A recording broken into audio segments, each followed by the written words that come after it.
That movie is a shit show. What you think you see, what you think you hear, that's what it's about. It's all the theater of the mind.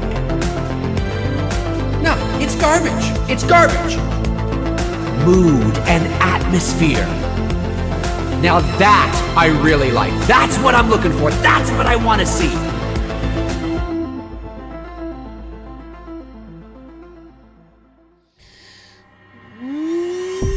What's going on, everybody?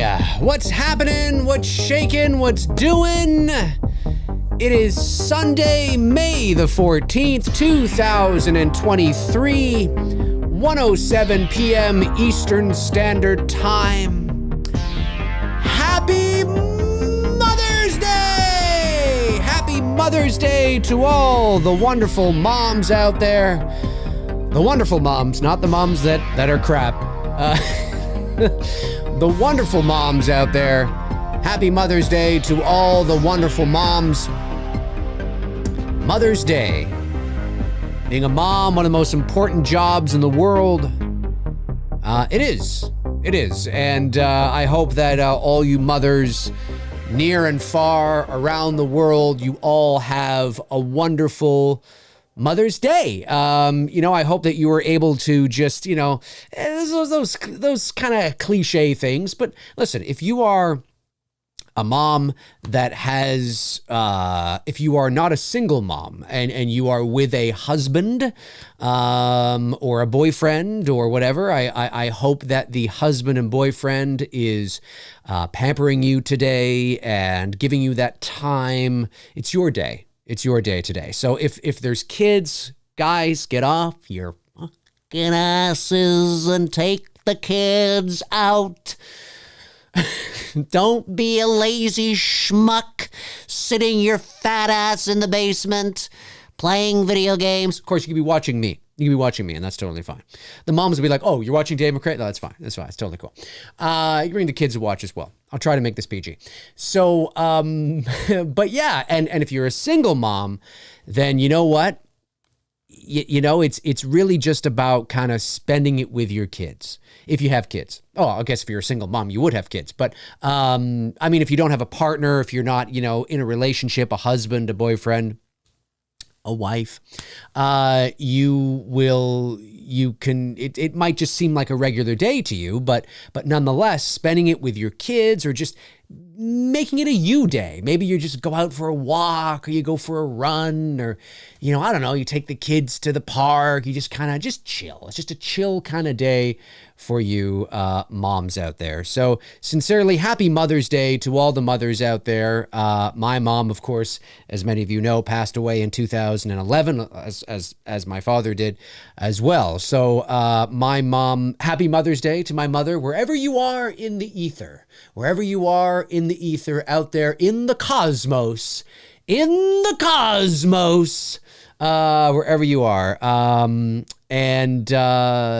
Yeah, it's hard to believe my mom would have been 79 this year. She would have been 79 this year. Her birthday is July the 8th. She was born July the 8th, 1944.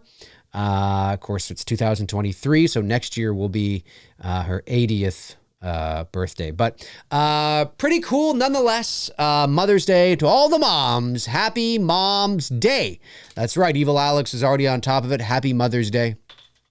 That's right. Hope your moms are all doing well. Father's Day is next month. Nobody cares. I have a poll up. 40 of you have voted so far. What is the definitive sequel to Halloween 1978? The definitive sequel to Halloween 1978. And 81% of you so far say Halloween 2 from 1981. I agree with you. 19% though, 19% say Halloween 2018. 19% feel so far. We'll see how that number. I have a feeling just based on my viewership that those numbers will probably stay in and around the same. I think that's sort of will happen. I think it will stay around. I think Halloween 2 is going to win very easily on this, but we'll see. I don't know. It's interesting. I'll see. We'll see how it rolls along. We got Evil Alex in the chat. Aaron Click is in the chat, of course. Evil Monsterism is in the chat. The usual suspects, the usual faces. Oliver Mercer is there. Tiffany Moses, Shantae, of course. Next Gen Studios is there, and Gory Tiger. Irish Michael Myers 77. He's in the chat too. Evil Alex says he's playing a video game right now. Well, good for you, Evil Alex. Good for you on playing the video games. It's Sunday. It's Q&A time.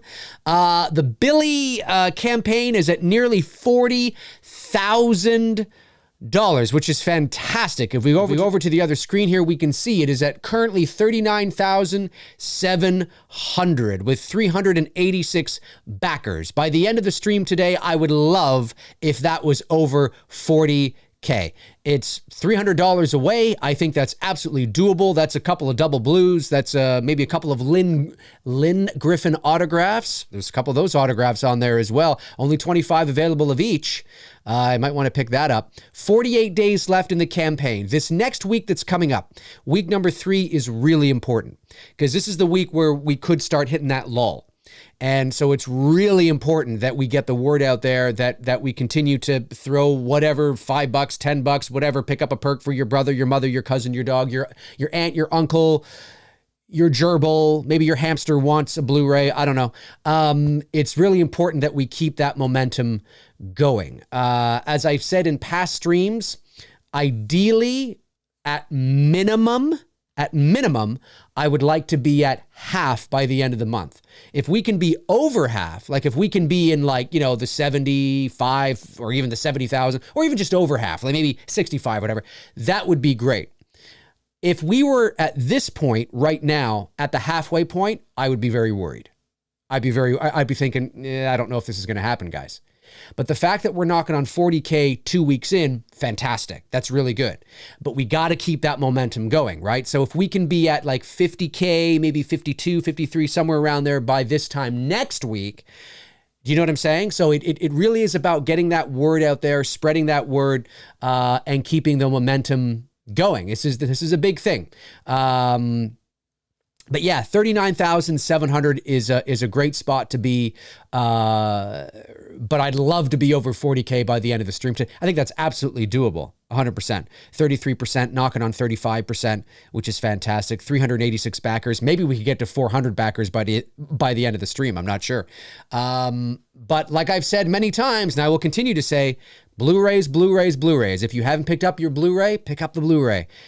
Do me a solid. By the way, my birthday is coming up on May the 24th. You know, it'd be a great birthday gift. I know. It's totally shameless plug. This would be a great birthday gift. Picking up those Blu-rays. What can I get Dave for his 44th birthday? I don't know. Hey, you could pick up a Blu-ray. No. Yes. Just saying, May the 24th, my 44th birthday, just saying.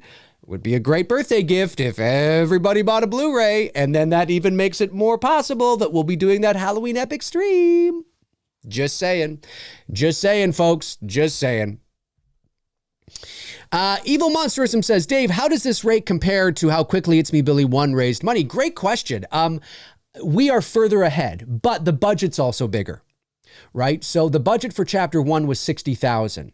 We didn't hit the $35,000 mark until about July the 24th, I think it was. So we were already almost 3 weeks into our campaign by the time we hit around just over the halfway point.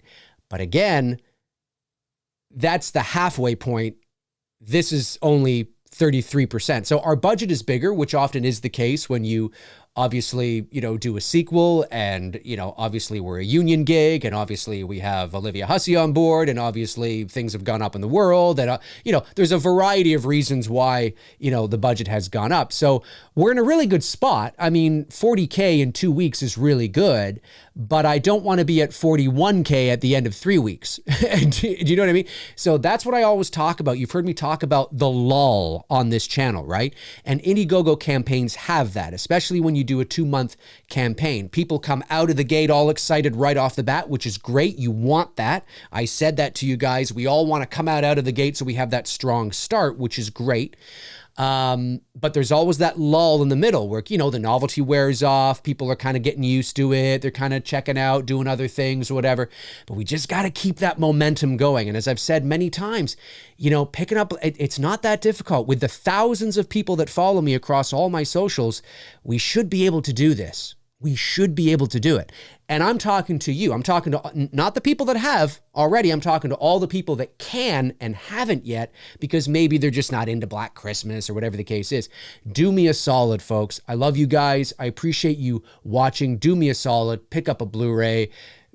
Put your name in the credits, whatever you can do, it'd be greatly appreciated. That's something you can do for me. Would be totally awesome. And it's absolutely achievable. It's absolutely doable. I've had a few people say, I don't know if that 550 total Blu-ray count is achievable. And I'm like, it absolutely is. People just got to get off their asses and do it. It absolutely is. And again, I'm not talking about people who genuinely can't afford it, right? Where $20 is the difference between your kids' diapers and them shitting on the floor. Obviously, it should go without saying that I'm not talking about, people who are genuinely in difficult times, right? I mean, that should go without saying. I mean, I think we can add a little bit of common sense here, right? But I do know there are a lot of people that follow me that either haven't gotten around to it or have forgotten about it, or their lives are busy, or they don't know about this because they were tuning into me about, with all the Halloween stuff, and then they've checked out, but maybe they would, all that kind of stuff, right? It's all about reach and being out there. Listen, if I'm out of sight, if I'm not preaching, if I'm not selling, out of sight, out of mind. If I'm not going to do it, who's going to do it, right? So I've got to be out there, and keeping it out there for the algorithms, for the hashtags, for people to always be reminded of it, because it is something that, if we don't raise the production budget, the movie doesn't happen. This isn't a situation where if we raise a little bit, we can still do it. No, like we can't shoot our movie with this much money. We can't. If this was the total at the end of the 2 months, we'd refund all of you. Right? I mean, you can't shoot a $120,000 movie on a $40,000 budget. That's just not the way it works. So we're really glad that we are here at this point 2 weeks in. So, and again, I thank everybody that has stepped up, that has donated their hard-earned money. They believe in the project. They believe in us. They want to see this happen. We love you guys. You guys are amazing. All of you that are about to step up, in the coming weeks, you guys are amazing. You are. We love you 100%. We're really happy to be here for sure. I just hope we can penetrate those people that maybe have forgotten about it or whatever thing. Whatever the reason is, are not tuning in anymore. Like I said, because I'm not talking Halloween or whatever the case is. It's really important that we get everybody on board. I need my McCrazies to step up and make this happen. But this is fantastic. I mean, look, 39,700 in just under 2 weeks. I told you earlier last week that I wanted to be at 40,000 by 2 weeks, and we nearly are, which is great. And at the end of week 3, I'd like to be well over 50. And at the end of week 4, that's halfway, hopefully over 60, which would be half of the way there. Our goal is to get as close to 100,000 as possible. If we can get to 120,000 Canadian, that's fantastic, right? That's great. That means we will move into demand. But if we can get as close to 100,000 as possible by the end of the campaign, then that means, you know what? Maybe it's now worth running another campaign throughout the summer, right? And seeing if we can make up the difference. But of course, it's all about keeping that momentum going. Part of the reason why, crowdfunding campaigns will fail or won't meet their budget, especially when you're trying to raise funds for a movie, is because a lot of the times people will will post that their campaign is live, but then that's it. They don't talk about it again, or they'll mention it once every week or once every 2 weeks or something. And that's just the real work begins when the campaign is launched. Trying to get it out there. So yeah, we're posting about it every day. There will be at least 1 to 2 posts about it every single day between now and the end of June.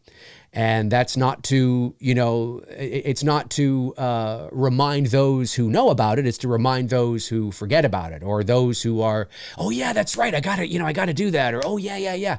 It's all for the algorithms and the hashtags and the the SEO and all that kind of stuff. It's got to be out there. As soon as you stop, it's like YouTube, right? As soon as you stop posting videos or doing streams, YouTube goes, oh, you're not relevant anymore. Bye-bye.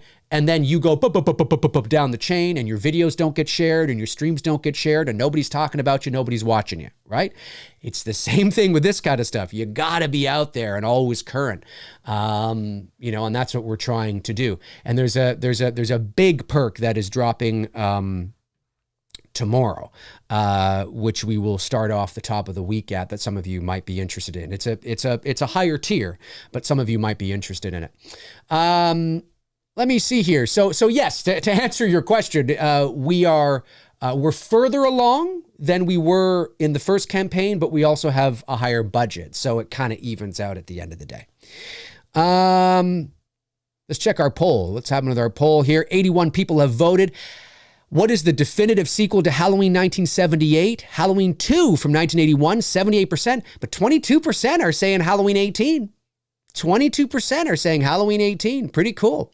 Pretty cool indeed. Pretty cool indeed. Darren from Georgetown says, Dave, I relinquished the missing persons perk a few days ago, as got unexpected bonus and can now donate to a bigger perk. Doing that now. Really cool, man. Thank you so much. That's really awesome. Yeah, I didn't know that was you. I saw that it had become available. And, there's a variety of reasons why sometimes that can happen, when a perk becomes available again, right? There's a variety of reasons why. And then it quickly got snatched up again, though, right? That's a hot one. Listen, if we could have 500 missing persons posters in our movie, we totally would, because that seems to be a perk that goes like hotcakes. But unfortunately, there was a guy that reached out to me and said, your missing thing went really fast. You should add more. It's like, well, we would add more, but we can't just keep arbitrarily adding missing. I mean, how big is our missing persons board going to be? 500 people on it? You're not even going to be able to see yourself, because there's going to be 5 people that are pinned over you. And so we thought, no, 5 is a lot. 10 is good. 10 is good. If we could add more, we would, but 10 is good. 10 is good.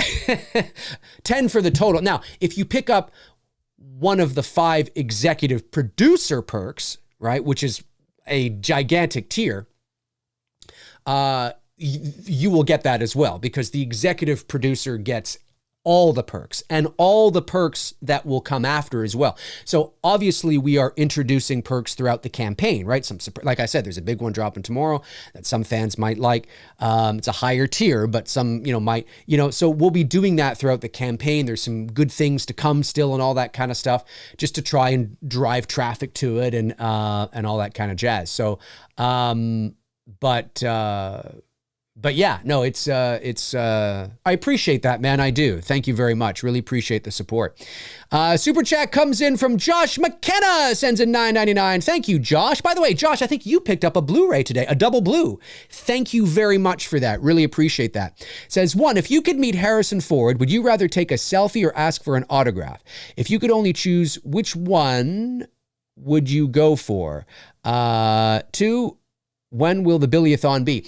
I would go for the photo. I already have Harrison Ford's autograph over here. It's not a personalized autograph. It was gifted to me, and it's authenticated. It really is his signature. So I already have that. But even if I didn't have it, I would go with the photo. I mean, to have a photo taken with one of the great legendary actors in the history of cinema. My favorite actor of all time, Harrison Ford. Yeah, I gotta go with a photo. I mean, I have to go with a photo. And it's funny, I think since cell phones and since smartphones especially, and that you're able to actually take photos on your phone, I think the photo and the selfie with a celebrity or somebody you're a fan of, or, whatever, has sort of taken the place of an autograph. Not that people still don't get autographs, they obviously do. But if you meet somebody on the street or you bump into somebody, I think people are more likely to get that kind of is, the 2020s or the 21st century autograph, if you know what I mean. Whereas if it was 30 years ago, it was more about the signature because nobody had a camera on them, right? You know what I mean? So, no, I would definitely do the photo for sure. That would be outstanding. Although, to be honest with you, I probably wouldn't bother him either. Like it would depend on the situation. I wouldn't want to be that guy, if he's like out to dinner with his family, or if he's walking with, Callista in the park or something. I don't want to be, oh, Mr. Ford. It's just not my style. My style has always been where it makes sense. Do you know what I mean? Like, I don't know where it would make sense beyond the fact that, if I was working on a project he was on or something, I don't know where else it would make sense. But, I guess you could say a convention, but it's not like he does those. But I just don't want to be that guy. I don't know, unless he was like sitting in a park feeding the pigeons and he's by himself. Maybe. Oh, excuse me, Mr. Ford. What do you want? I'm feeding my damn pigeons. Do you mind if I feed the pigeons with you, sir? And then I can tell this great story about how Harrison Ford and I fed the pigeons. And when will the Abiliathon be? So we're working out the details of that now. We're thinking maybe either the end of May or sometime in June. We're just trying to figure out how to structure it and what we want the a-thon to be like, because that's something that's very important. We want, obviously people can send in super chats and support the channel. I mean, that's great. I always appreciate that, of course. But of course, YouTube takes 30% of every super chat. And we definitely want, people to, during the campaign or during the Billy-a-thon, we would want people to donate to the campaign, either donate, pick up a perk, all that kind of jazz, right? Is definitely what we would want. So I don't know, but oh, look at this, folks. Look at this. Maybe that was Darren from Georgetown. I'm not sure. I'll have to check. Yes, ladies and gentlemen, yes. We have crossed $41,265. Ladies and germs, yes, this is where I want 34% of our budget. Can we get to 35? 34% of our budget, 13 days in.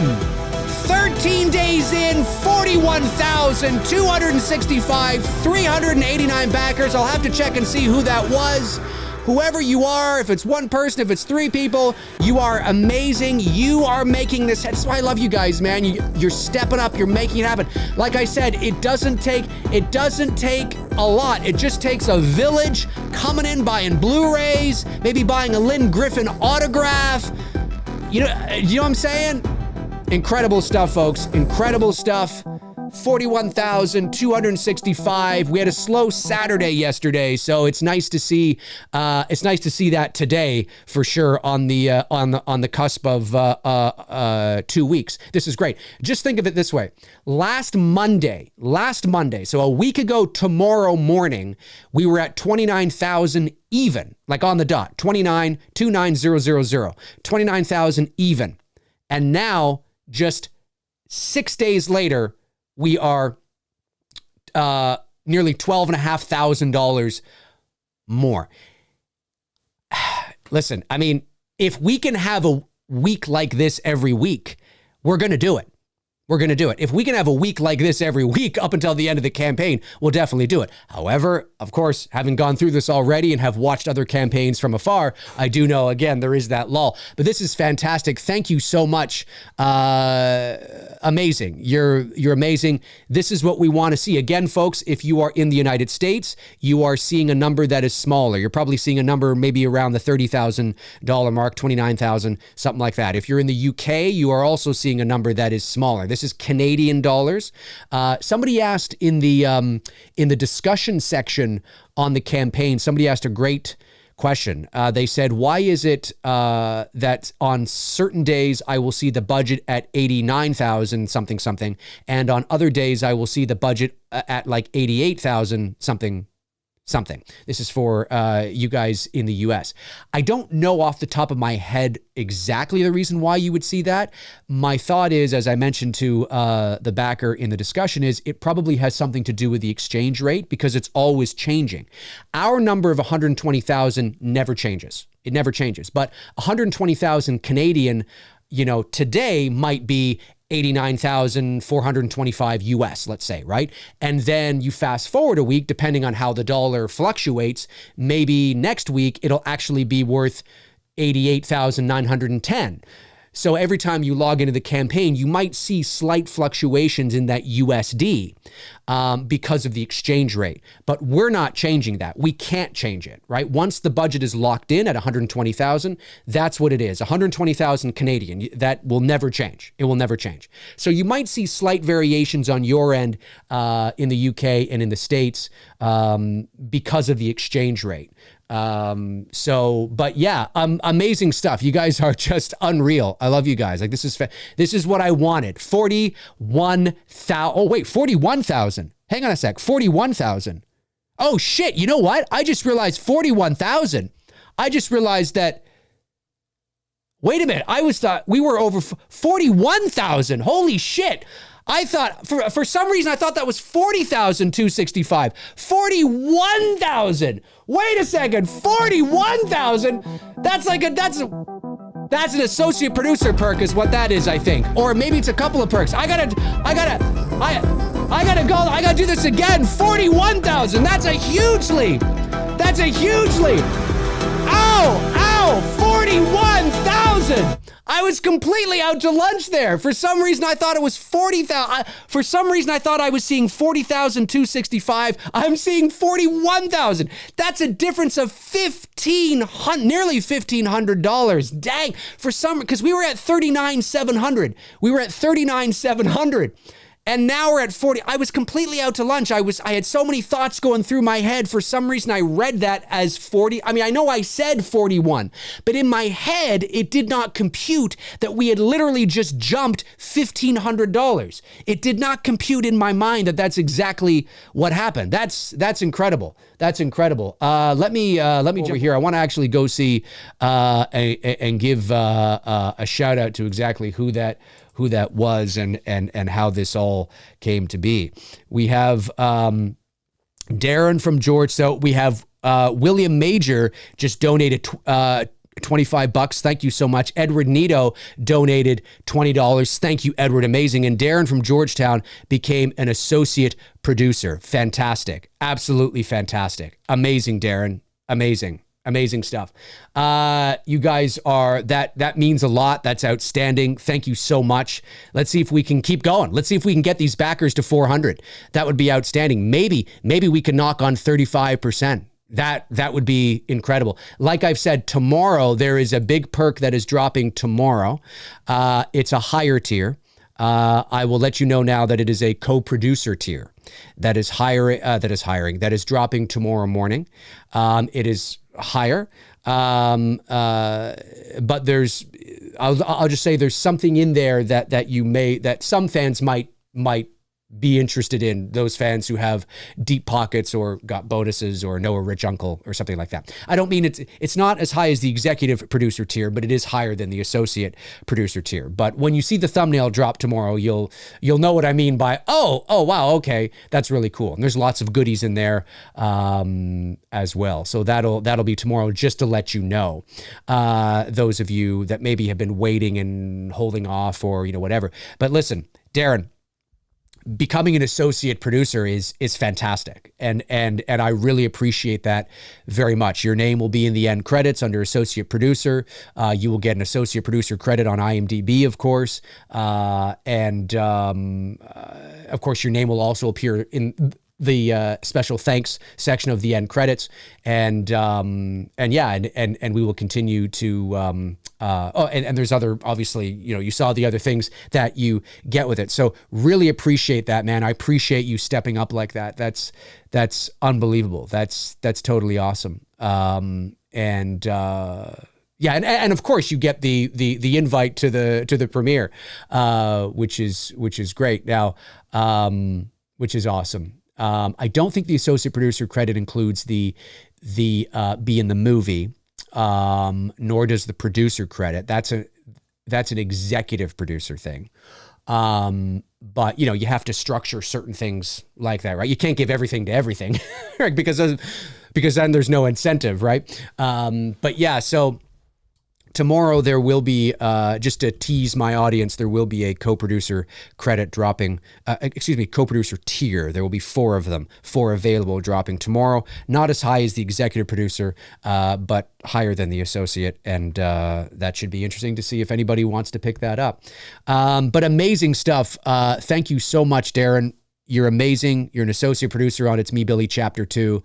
Absolutely fantastic stuff. I really, really appreciate that a lot. Thank you. Yeah, I was totally out to lunch. I didn't realize that we had jumped $1,500. For some reason, I thought we had only jumped $500. I was reading that as 40,000. It's 41,000.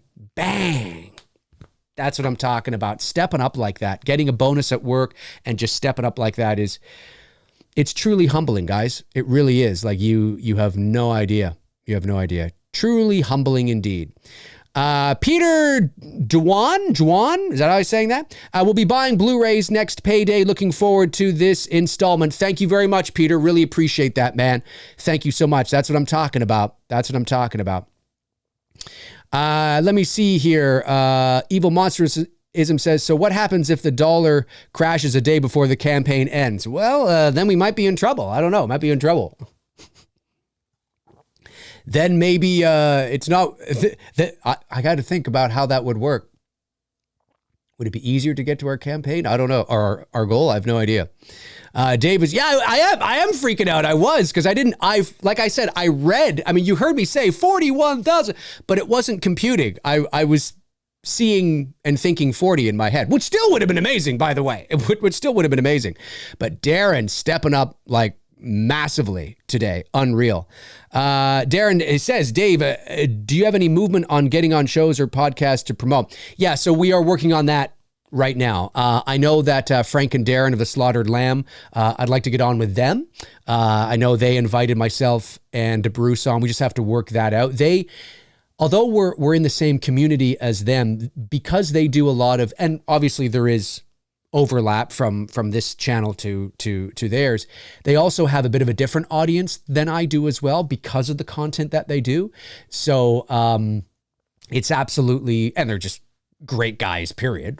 But that's a channel that definitely will be on. And there's a few others that we're poking around with to try and get on as well. And so, it's tricky, right? But it's all about reaching those people that, like today, I made my first Reddit post. I realized that I didn't have a Reddit account, so I had to create one. And I'm still learning Reddit. I'm kind of getting the hang of it, but I made the post in that horror subreddit or whatever it is, because apparently every Sunday they have a self-promotion thread, and so I posted in there about the campaign. Ideally you'd love to be able to post in other threads so more people see it. But I understand why they have a rule of no self-promotion or spam. Not that it's spam, but it could be perceived that way. No self-promotion in, just regular horror threads to get people to see it. And I understand that, because the second you allow somebody to do that, everybody's going to be, promoting their shit. And then it's just like, okay, I thought this was a topic about Michael Myers and Dr. Loomis, and now everybody's just talking about their own shit. Totally understand that. Can't have that. So every Sunday, the horror subreddit or whatever it is, see, I'm still learning Reddit, makes a thread where you can promote your own shit. So I posted everything on there. Now, whether people see it or not, I don't know, because generally what tends to happen with these self-promotion Facebook pages or threads, or forums is nobody's really looking at it. It's just a bunch of people who are promoting their shit. So the only people that are seeing your shit are other people that are promoting their own shit and have no interest in backing your shit because they want people to back their shit. Do you know what I'm saying? And so I don't know how successful that will be, but it's better that it's there than it's not. Right? You know what I mean? So maybe somebody will see it that'll be like, oh, really cool, and spread the word. I have no idea. I discovered there was a Reddit post about Olivia Hussey, about the Bloody Disgusting article with Olivia returning. And I thought, oh, that's really cool. And now I would love to be able to promote the campaign in that thread because it got a lot of traction, over like 1,000 likes, 44 comments. And I was like, oh, but I'm not allowed, right? I can comment, but I'm not allowed to say, oh, here's a link to the campaign. I can't do that. See what I'm saying? So it's kind of like, I gotta, and I understand why. I totally understand why, totally get it. If I wasn't, I would be doing the same thing. I would absolutely have that as a rule. But you know what I mean? So it's a bit tricky. It's like, okay, well, I got to go post on the other thing. Okay, no problem. I'll do that. But then is anybody going to see it? Do you know what I mean? So I don't know. It's a bit tricky, but we are actively working on that kind of stuff for sure. Absolutely amazing. I can't believe this. 41,000. Whoa! What is going on? Ladies and gentlemen, what is going on? What is happening? $42,087, 391 backers, 35%. Last Monday, I made a post at 29K and I said, can we get to 35 by next Monday? And here we are, 35%, $42,087 Canadian dollars. It's me, Billy, Chapter 2. We are moving closer and closer to that halfway point of 60,000 Canadian. 2 weeks tomorrow. We're entering our third week. The third week is one of the most important weeks of the campaign, ladies and gentlemen. One of the most important weeks of the campaign. This is the week where things, it might slow down. We got to keep that going. Blu-rays, autographs, whatever it is. Tell your friends, your uncles, your cousins, your aunts, your gerbils, your cats, your dogs, your horses, your snakes, your lizards, whoever. Those lizards have deep pockets, by the way. I'm telling you, those lizards, they get paid well. They got night jobs. They get paid really well.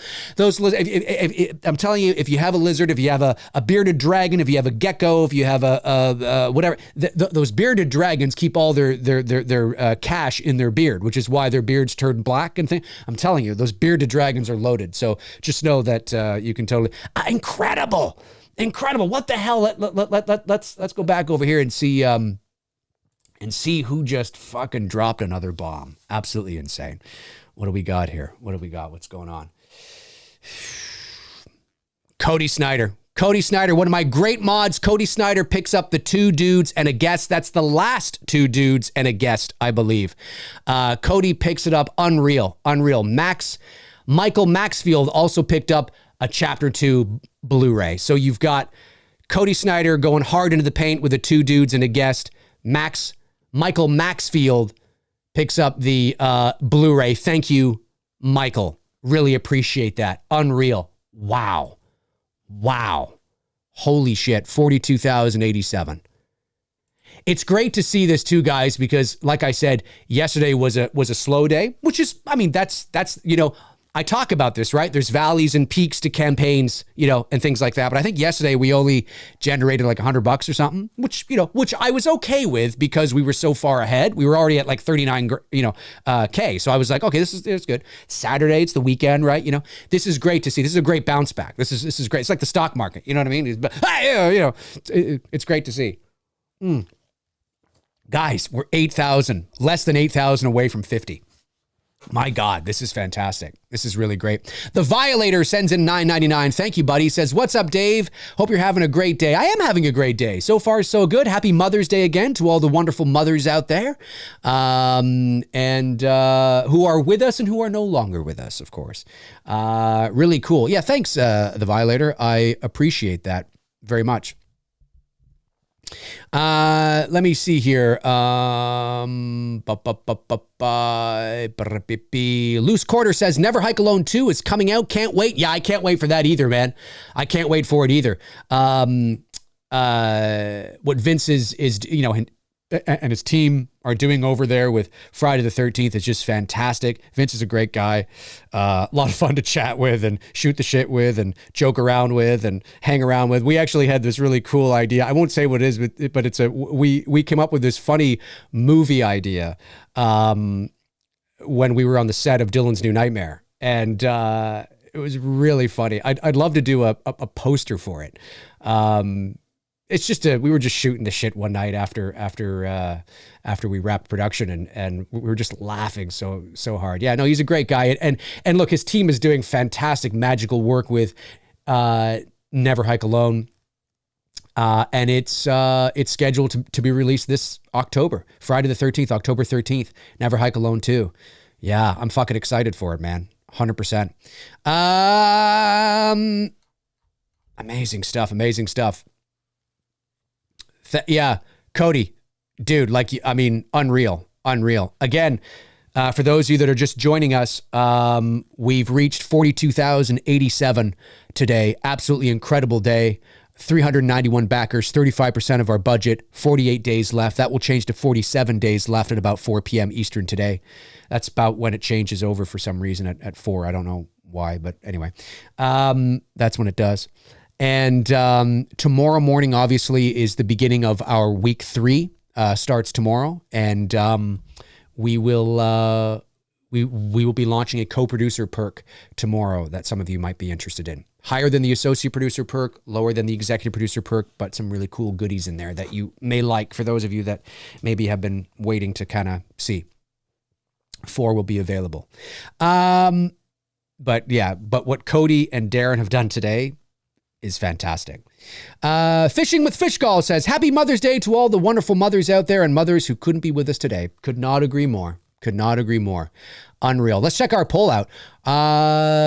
Let's see. 122 of you have voted. The question is, what is the definitive sequel to Halloween? The original, of course, from 78. 75% say Halloween 2. 25% say Halloween 18. Wow. 25% of you say the definitive sequel to the original Halloween is Halloween 2018. Fascinating. Really cool. I mean, I guess that's about where I thought it would be because it's still 75% thing. I'm in the camp that it is Halloween 2 from 1981. I, to this day, think it's still the best sequel in the series. And I think for a variety of reasons. Number one, it picks up immediately where the first one left off, which is always cool when you can do that successfully. That's what we're about to do with Billy Chapter 2. And because that's what we do. Like Chapter 2, we go right back to the basement. Grandma? You know what I mean? We go right back there. Like we go right back there. And because Halloween 2 came out in 1981, right? There's only 3 years between the original and the sequel. So there's a production value that feels it does feel like it's the same night. Like when you look at the flashback scene in Halloween Kills, from the set decoration to the cinematography to everything, it looks great, right? But I don't necessarily feel like it doesn't necessarily trick me to believe it's the same night in the same ways that the 81 film did, but it does its job well enough because of the set decoration and the lighting and the cinematography and all that kind of stuff. But the 81 film, feels very, because of the film stock they would have used, and there's a production value that's just It feels like it could be a 78 movie. So because of that, I really like sort of, it feels very like one movie and two separate parts kind of thing. And I like Dick Warlock as the Shape. Don't like him as much as Nick Castle, but I do. He's a similar size. I think the mask is great. It's the same mask, of course, as we know, but even though it looks a bit different, there's still some great shot. Like it's still like it's yeah. Yes, it's a bit slower in certain parts, but I do think that security guard scene needs a bit of music at some point. I think it's just drawn out a little too much, but overall, it's my favorite sequel. I think it's a great 1-2 punch. You could just end it right there and that's it. It's over. And is it because I'm also 44 and I grew up with it and there's a lot of emotional nostalgia? Yes, that's absolutely part of it. For sure, that's part of it. For sure. But I can also quantify and intellectualize and talk about the other things as well, right? I don't just kind of rely on my emotions. But I can also understand that maybe if you weren't a big fan of Halloween 2, or maybe you're younger than I am, and you really like Halloween 18 because it's more modern and it's more of that, you know what I mean? I can understand that too. Or maybe you're somebody that's, grew up with the movie and just was like, nope, I like 18 better now. Maybe that's some of the 25% in there too. I don't know. Pretty cool stuff. Pretty cool stuff. Oh, hang on. Somebody just said, I thought I saw somebody say,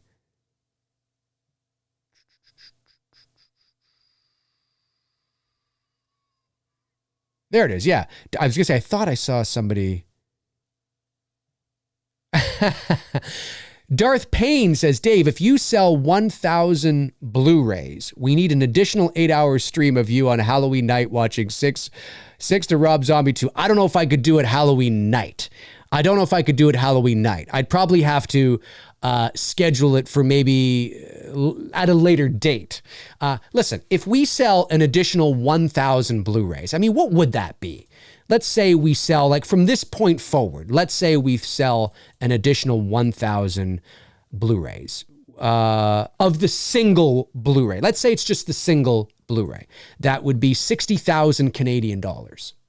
Let's say we sell an additional 1,000 of the double blue, which I don't think is going to happen. I could see the single Blu-ray more than I could the double blue.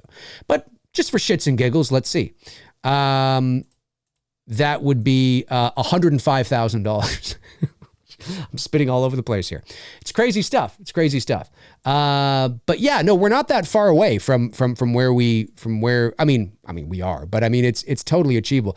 Oh, what is going on, ladies and gentlemen? 42,357! 394 backers. Yes.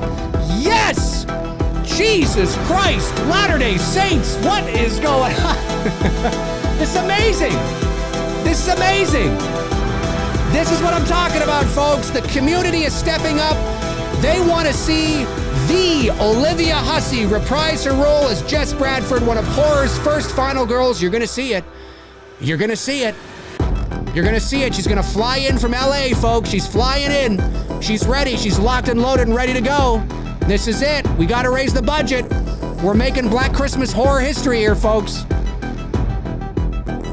Unreal. 42,357, 35% of the production budget, 48 days left. Every time we go up a huge margin, I'll probably have to play that song now. It's becoming a thing. Like, sincerely, you guys are amazing. Now I got to go to the here. I got to know who again has come forward. Got to give you guys shout outs here. Unreal. We've got, what do we got here? We've got, so we had Andrew Stevens, one of my great mods. Andrew Stevens picked up the double blue. Andrew, my buddy, thank you. Appreciate that, man. Really appreciate that. One of my great mods here on the channel. At least I'm assuming that's the only Andrew Stevens I know is the mod is one of my great mods. So maybe it's another Andrew Stevens. I don't know. But nonetheless, I believe it's you, buddy. I really appreciate that. We got Paul Sikorsky, I think. picked up a t-shirt, Thank you so much. Really appreciate that. And then Justin Crago picked up a double blue as well. Amazing. Unreal. You guys are unreal. Thank you so much. I mean, again, that's what I'm talking about, is that it doesn't take much. It as you can clearly see. Now, to be fair, we did have Darren from Georgetown drop an associate producer bomb. And not everybody can, pick those higher tiers, and I understand that. But even without that, you can see how quickly things can go up just by buying Blu-rays. Do you know what I mean? It really is, as I've said many times, the math is really easy. It really is. It's just a matter of doing it, right? Crazy stuff, but unreal. Jesus, you guys are amazing. Bob Marshall says, over 40,000. Well done, guys. Absolutely. I'm intending to back it, but just waiting to get paid in a few days. Oh yeah, absolutely. Everybody's got to do what they have to do. But we appreciate this so much. You are making this happen. You are the, you are the blood, as I've said many times. The Indiegogo backers, the people that buy those perks, that donate their hard-earned money because they believe in me, they believe in Bruce, they believe in us as a team, they believe in the project, they want to see this happen. You are the blood. Without you, we might be the heart to pump that blood because we're making the movie. So we're pumping the blood through the project, right? But without the blood, the heart's got nothing to pump. There ain't no blood, the heart can't pump. You know what I'm saying? And of course, without the heart, the blood just sits there, right? So, it's a team effort. And you guys are the blood. It's crazy. Ryan Olchow. Dave, thoughts on Sigourney Weaver being done with the character Ripley and the Alien franchise as a whole? Has Sigourney said that recently? I don't know if she said that. Andrew says, yeah, I just got it. Andrew, my man. Boom. Love it. I haven't heard this, but it doesn't surprise me. Sigourney Weaver is what, 70, what is she, 5, 6? Hey, Google, how old is Sigourney Weaver? Sigourney Weaver is 73 years old. Okay, she's 73. So, she's a year older than Olivia Hussey. But that doesn't surprise me. Yeah, it doesn't surprise me. She could come back, but I haven't read this, so I don't know where you're reading it or where the information's coming from. But just to give you and the story the benefit of the doubt, I'm okay with it. Could they do an Alien movie with Sigourney Weaver again? I guess. But the problem with that is, as characters age, you have to be very mindful that the role is age appropriate. That's what I really liked about everything that I've heard James Mangold say in Indiana Jones and the Dial of Destiny, is that, yeah, he's doing stuff, but it's nothing that you don't sit back and think, oh, yeah, okay. Maybe there'll be something, I don't know, but it feels believable. It's a fine line you've got to walk. It's not that a 73-year-old Sigourney Weaver couldn't come back and play Ripley and make it believable, but you got to take those things into consideration, right? It's something that we took into consideration when we were asking 72-year-old Olivia Hussey to come back. She's not going to be hanging from the chandelier and, swinging through the gigantic bay window, smashing it. That'd be amazing.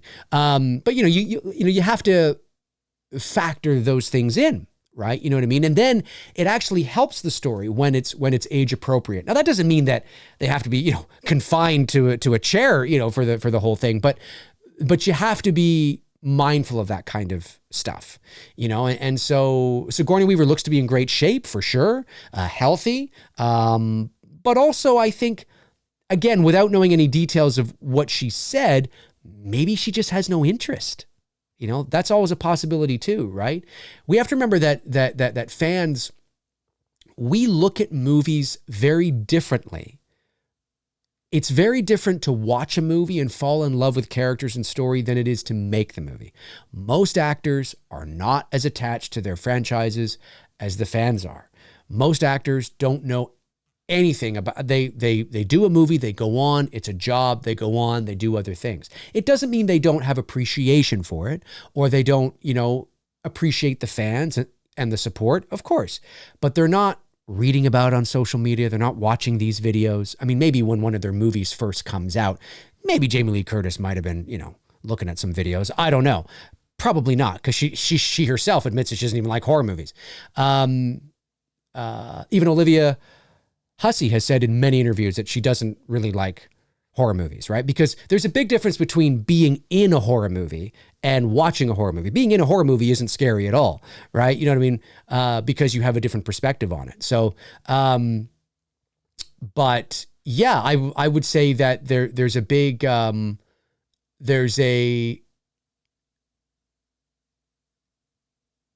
I would just say that again, without knowing why she didn't come back or why she said she's done, I don't know. I'm just speculating, but it could be because she just has no interest, I guess. I don't know. She's like, nah, I've been there, done that, done it, what, 3 times, 4 times? I'm good. I want to do other things now. I didn't hear about that though. Ryan says, oh, I read it on Bloody Disgusting. Oh, well then, I mean, if you read it on Bloody Disgusting, that's as good as place to read. That's as good of a place to read it as any. Well, not as any, but they're as reputable as they come. So yeah, then I'll have to check out the article and see the details. But maybe she's just she's done. Oh, I'm good. But also maybe money. Who knows? Maybe she said it so they'll get her to come back and they'll pay her a handsome salary. I have no idea.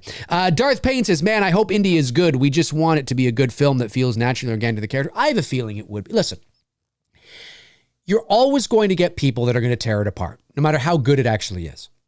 Because there are certain channels on YouTube that have an invested interest in the movie being dog shit. There are certain channels on YouTube where their entire identity is hating on Disney or Marvel or woke this or woke that or whatever the case is. And I'm not saying that the things they complain about or point out are not true, or there isn't truth to the things they complain about or point out. That's not what I'm saying.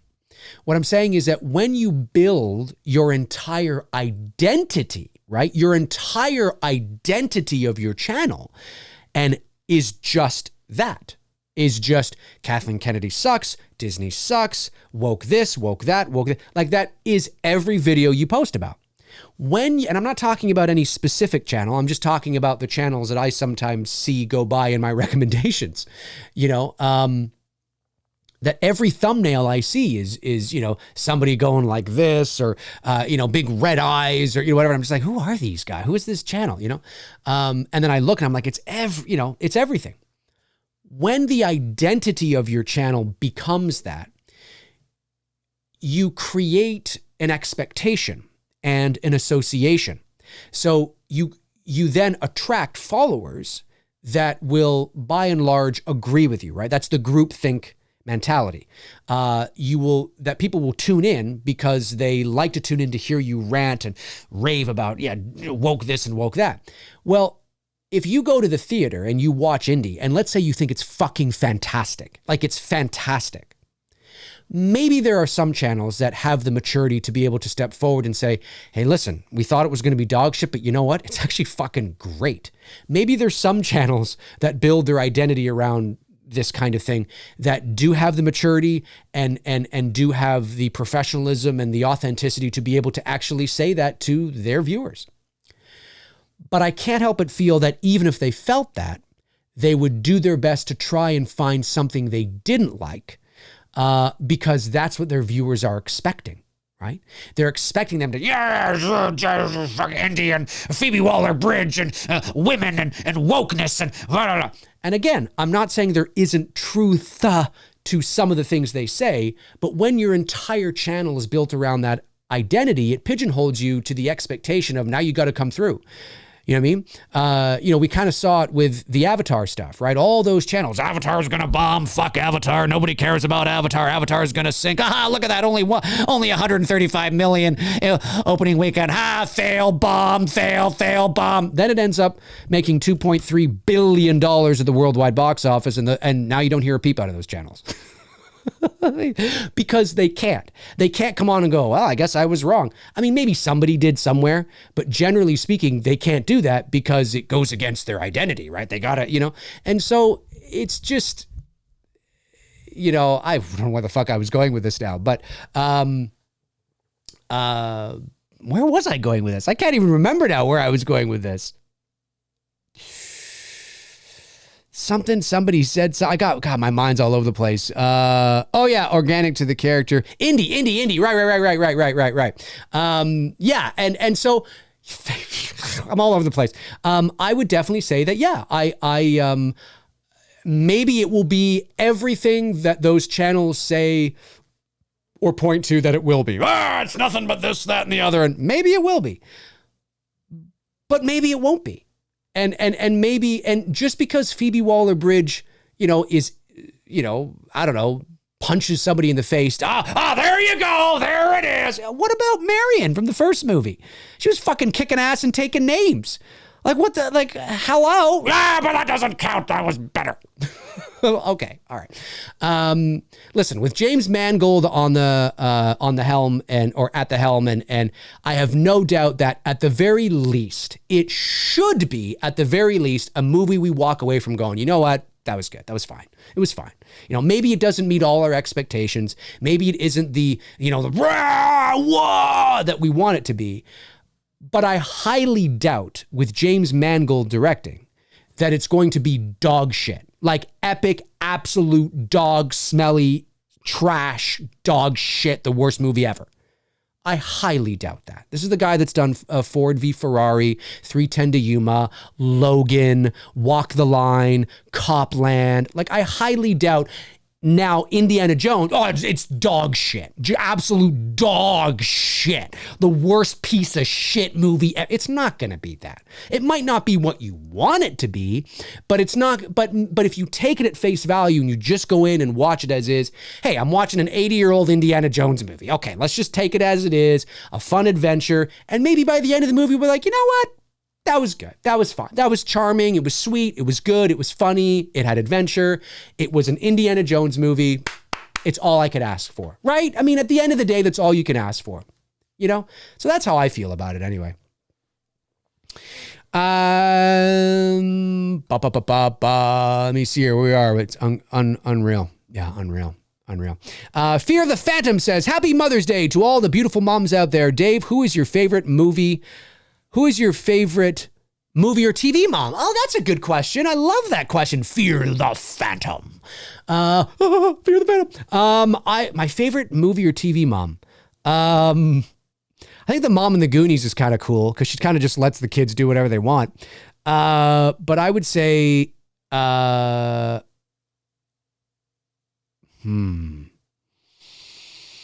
favorite movie or TV mom. I'm going to TV.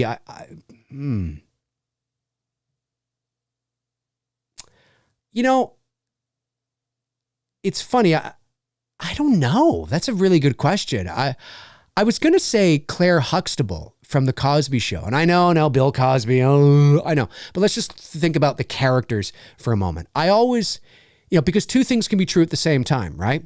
Bill Cosby can be a scud-sucking piece of shit rapist, and he can play a great father on a TV show. Two things can be true. I know it's hard for people to realize that, but two things can be true at the same time. Kevin Spacey, incredible actor, one of the best, and he's kind of a piece of shit. So, it's true. But just looking at the characters of Cliff and Claire Huxtable, they seemed like they were fair, and not completely like they're a doctor and a lawyer, but they seemed fair, like good parents. It was really good writing. so I always did like the Cosby Show because of that. And of course, the humor and all that kind of stuff. Sure. But I always kind of thought that she played that role really well. I don't know. I mean, I like so many sitcoms from the 80s, like Growing Pains and Who's the Boss and Family Ties and, but I don't know if I'd ever say that they're my favorite TV moms. It's they kind of blend in with everybody else. And I really liked Alf, but I can't say that Kate Tanner was one of my favorite TV moms. That's a good question, man. And movie moms, I don't know. Like I said, I think as a kid, I always liked the mom from the Goonies because she just seemed so, like, she didn't have a handle. Like you could be a kid and get away with, stuff, she seemed so preoccupied and maybe that's why I was like, oh, she seems like a cool mom, I don't know. There's lots, but yeah, that's I'll have to think more on that. Cause my default association is always going to go back to like the 80s and the 90s because I don't watch a lot of TV today. I mean, I watch TV, but I don't watch like I don't watch Parks and Rec. I don't watch Community. I don't watch, whatever shows. I mean, I know they're not really on anymore, but certain like modern sitcoms and stuff, I don't really watch. I mean, I loved Three's Company, but there was never a mom in that. I loved King of Queens, but Leah Remini was never a mom. I don't know. I have to think about that more. That's a good question. Good question. Power Packers 90 says, Dave McCrae, like promised, I got the double last week. I never back things, but I know I'm backing something that will rock. Dude, thank you so much for that, man. Really appreciate that. That's what I'm talking about. Those are the people we need to reach. The people that again, it should go without saying, okay, but I have to say this because there's people out there that don't get it. Obviously, I am not talking about or expecting people who are in difficult financial times to be able to back the project, right? When $20 is the difference between, like I've been saying, diapers for your kid, lunch for your son, a pair of jeans for your daughter, and not, obviously, I get it, right? I totally get it, 100%. But it's important we reach all those people. There's nearly 30,000 people that follow me on this YouTube channel. There's no reason why a bunch of people can't buy a Blu-ray to help support the project. I understand you might not be into Black Christmas. I understand that maybe, but if you're a fan of me and a fan of the channel and you want to show your appreciation, hey, my birthday's on May 24th. Just saying, my birthday's May 24th. If you want to buy me something for my birthday, you can buy yourself a Blu-ray. Or you can just donate, right? You don't have to pick up a perk. You can just donate to the, the campaign as well. But I know. Shameless, guilty plug. I know. I'm playing the guilt thing here. I'm just saying it's my birthday on May 20th. I know. I'm just saying. But yeah, no, thanks, man. I really appreciate that a lot. Thank you. Dave's famous last words. That's what I'm about. That's what I'm about? I think I know what you're talking about, Tabitha. Aaron says, do sitcoms still exist on network television? I think I don't actually, that's a good question. I'm not sure. I think there might be like one or two, maybe. I'm not sure, but I think it might be something like that.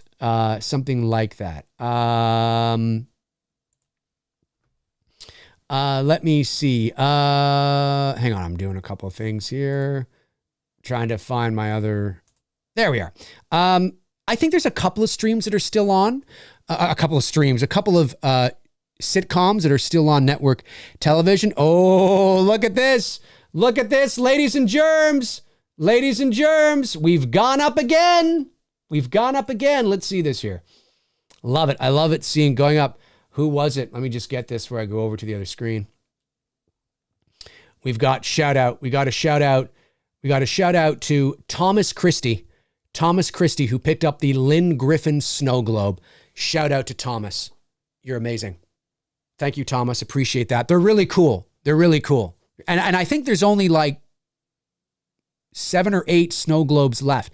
Listen, guys, there is. Sorry, I have so many tabs open here. I keep going to the wrong tab. There we go. And then I go over here, and then I go over to the other screen. There we go. 42,432. Unreal. 394 backers. This is incredible. This I'm talking about.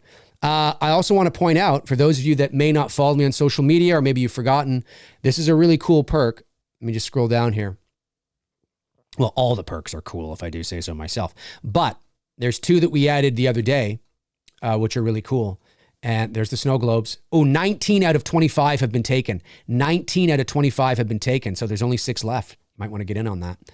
And then, of course, 2 autographs from Lynn Griffin, who played Claire in the original film, one of the most iconic images in all of horror.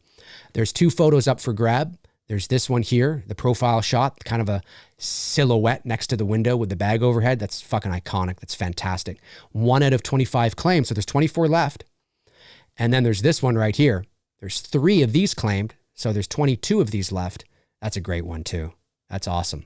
And if they sell like hotcakes, if they do, before the end of the campaign, there might be, maybe we'll pop another one up. You never know. But those are the ones that are on there right now.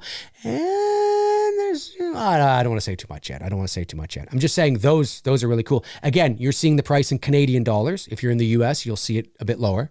But really cool. So I'm just saying you might want to think about those too. Those would be really cool. Signed by Lynn Griffin herself. And they're not like she will actually physically sign each one. Lynn Griffin. She'll sign it. It's not like, scanned. It's an actual Sharpie. I was talking to her this morning about them actually. Let me just scroll back to where we are. 42,432. Jesus Christ, you guys. You guys are amazing. 5 backers, 35%. We're inching closer to 43. Wow. Unreal, you guys. It's this community. That's it is. Like, it's not me. It's you guys. Sebastian says, geeked, nothing much chill. Oh, you guys are talking amongst each other. I love it. Michael Parton says, hi, Dave. Hello, Michael. Good to see you. Aaron Click says it's going to hit 45,000 pretty soon, I bet. Oh, I hope so. See, guys, the fact that we're at 42,432 right now means that I think it is absolutely within fucking reach to get to 50,000 by this time next week, maybe even pass it, which means if we keep this momentum going, it means that it's entirely possible we could be at 60,000, the halfway point, which is where I want it to be minimum by the end of the first month. Now, if we can be over half, that's always good because we do have a long way to go even after that. But that's sort of the pacing that I'm hoping. It's tricky, right? Campaigns have ebbs and flows and all that kind of stuff. But this is great. This is absolutely fantastic. A great bounce back Sunday in comparison to where we were on Saturday. Fantastic. I would love to get to at least 400 backers by the end of the stream. I think that's entirely possible with 5 left, but just unreal. Let's see where we are in the poll here. What is the definitive sequel to Halloween 1978? 170 of you have voted. 77% of you say Halloween 2, 1981. I would be in that category. 23% of you say Halloween 2018. Fascinating. Really cool. I'd love to know. Of course, I guess I guess I could start the conversation now in the chat. I'd love to know from all of you that did vote for Halloween 18, why did you vote Halloween 18 as opposed to Halloween 2 from 1981? I'd love to know. And it's totally cool. Like, it's totally fine. I just would love to know what was the deciding factor for you. I think that would be cool if you could jump into the comment section and let you know. Aaron Click says, but Dave, you act as though people aren't struggling. I had somebody say that to me. I think it was a DM I got on Facebook or something. I'm like, that's not true. It's not true. I mean, come on, we're all adults here. If you're struggling, I don't expect you to fork over your If you're actually struggling, I'm not, it's It's crazy. It's crazy. So I had to politely and diplomatically say to the person on a DM, I said, no, I would never want that. I would never expect that. But out of nearly 45 to 50,000 people that follow me across all, everything, I know there are people out there that have forgotten about it or don't know about it or plan to, but have forgotten about it or whatever, right? There's a lot of Black Christmas fans that still don't know about this. It's crazy, I know, but it's true. So, we got to just try to reach out to as many people as possible. And you guys are stepping up today. Unreal. Blu-rays, that's what it's about. It's about a Blu-ray. The Blu-rays, if we just get a lot of people buying those Blu-rays, you're going to see that thing go up like a bat out of hell, as Meatloaf would say. Geeked Out Turtle Fan says Amanda Kruger was Mom of the Year. Well, you know what, Amanda Kruger? Yeah. I mean, she was a pretty hip mom. Darren from Georgetown says, Dave, do you ever feel, do you have a feel on if the contributors are the same from the first movie or if you've been able to reach new people? Great question, Darren. I don't know. There's definitely some new people that have come on board for sure. I am seeing some returning customers, which is always great. I would imagine, how many of the, double blues have we sold? The double blues, which you get chapter 1 and 2 together, which is, sorry, hang on a sec here, which is here. We've sold 93 of them. So you can see right here, we've sold 93 of them. So I would imagine that those 93 people are all people that didn't get chapter 1 on the first campaign. Maybe not. Maybe there's a bunch of them that did, but just want it again. Maybe that's true. I'm not sure, but that's why that perk exists, obviously. And we figured that, well, if you're going to get chapter 1, you might as well get chapter 2.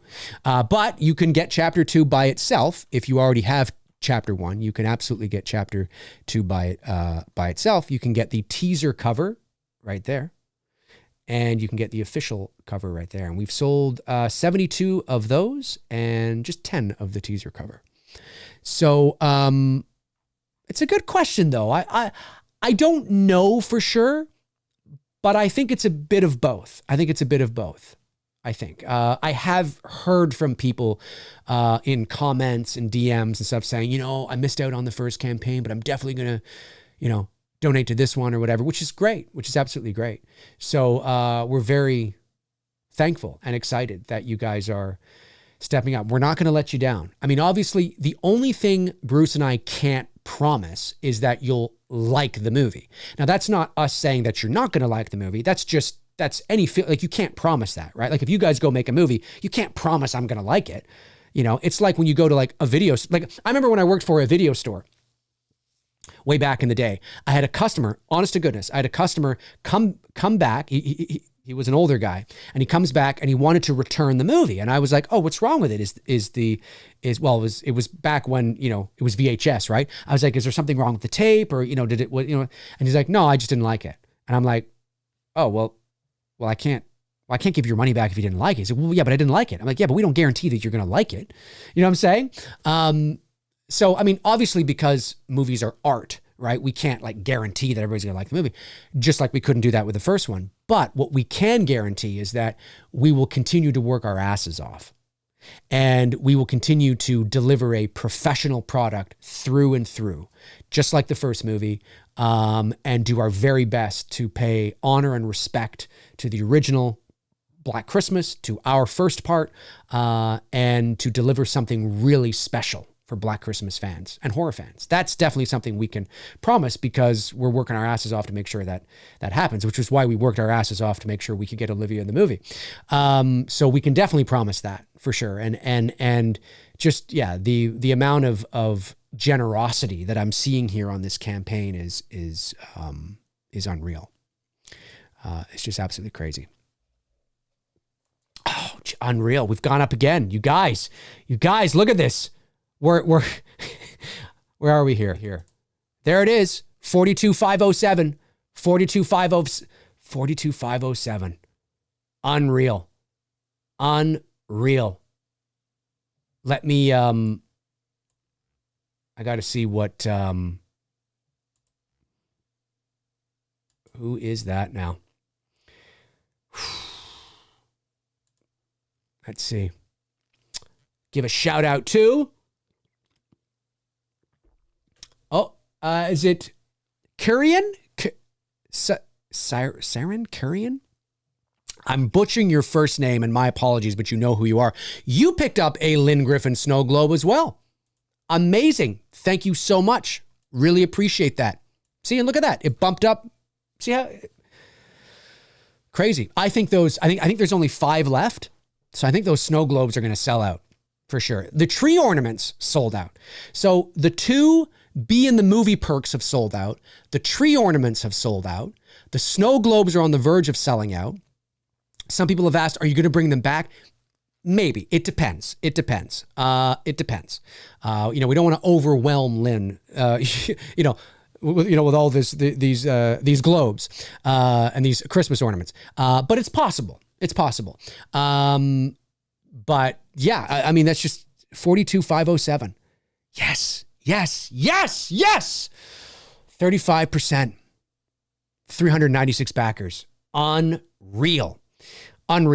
Have I missed any super chats at all? I've been so caught up with the poll and the campaign and talking about Indiana Jones and Ripley. Have I missed any super chats? I don't think I have. I'm pretty sure Cody would let me know. Andrew too. I don't think I have. All right. Sergio Ribeiro, I think it's Ribeiro. Dave says, hypothetically speaking, if Universal Pictures and Steven Spielberg approached you to write and direct Jaws 5 set for a 2025 release date, what would you do? What would your Jaws sequel be? Well, I don't know if it was you that asked this during the last stream, but I had said that I would probably want to do, my pitch would, look, I would, there's a few ideas, but you could do like, the Indianapolis sort of thing as the sequel / prequel. That would be an incredible story to tell. But because what do I think the studio might find hot and attractive? I don't think they would necessarily find that hot and attractive. I think what they would find hot and attractive, potentially, is a legacy sequel. So you pretend that 3 and 4 never happened. 2, fine. But you pretend that 3 and 4 didn't happen. You do basically an alternate Jaws 3. You bring back Richard Dreyfuss. He's still alive. He's the only one that is. I think Lorraine Gary is too. I think you could bring her back. Obviously, Robert Shaw, Roy Scheider, and Murray Hamilton are dead. Murray Hamilton died in the 80s. He's been dead for years. But you could definitely bring back those 2. And it's a legacy sequel set, 50 years in the future.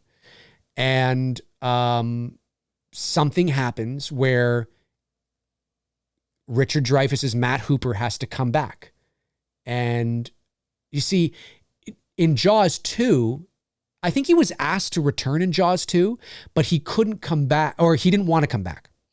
And then they wrote that his character was like on some sort of, expedition or something, and that's why he couldn't come back. Well, this is a situation where he does, and he's forced to come back because maybe, I don't know, maybe something with Lorraine Gary's character, maybe there's something, maybe it's with Chief Brody's kids, there's something, like do something like that. But the caveat is this has to be a character-driven movie, very much like the first one. It can't be this action, it's not The Meg, it's not Deep Blue Sea. When the shark is there, it counts, it means something, but this has got to be a very Spielberg-esque kind of movie. That's what I'd say to him. I'd say, Steven, I want to do a legacy sequel, Jaws, 3, for all intents and purposes, but I want to do it like your film. And I think we not a beat for beat remake, but in the style, right? Stylistically, very much like that. Scary, suspenseful, authentic. You know what I mean? This legacy, Hooper is back sort of thing. There's something going on. Again, I don't know the details of the story yet, but that would be my idea. Now, they could turn it down and say, no, I don't want to do that. Richard Dreyfuss, we hate Richard Dreyfuss. He's a bit of a dick. I don't know. They could say, and maybe Richard Dreyfuss would turn it down, right? Who knows? But you could also recast as well. But then does it pack the same punch? Probably not. But maybe Richard Dreyfuss would say yes when he understood that it was totally character driven. The Jaws movie worked. Yes, I know it was a happy accident because initially you were supposed to see the shark a lot more. But the characters in that movie are so well defined. It's a character that when the shark is not on screen, you don't care because you're so emotionally invested into the stories of Hooper and Brody and Scheider, right? You're so Brody is Scheider. Into Quint, Hooper, and Brody is what I was trying to say. You're so invested into the town and the townspeople and Murray Hamilton and the dynamic between him and Hooper and Brody, and then they go onto the boat and then that dynamic and the alpha male trying to. It's you don't care the shark isn't on screen. And if you look up I think the shark is on screen total for like 4 minutes in that entire movie and doesn't appear until like 80 minutes into the movie, like in all its glory. It's something like that. It's crazy. So character. And that's what I think it should be. That would be my pitch. And then the details of the plot and the story and all that kind of stuff, we'd have to figure that out later. But that's what it would be for me. Anyway, what I would want to do.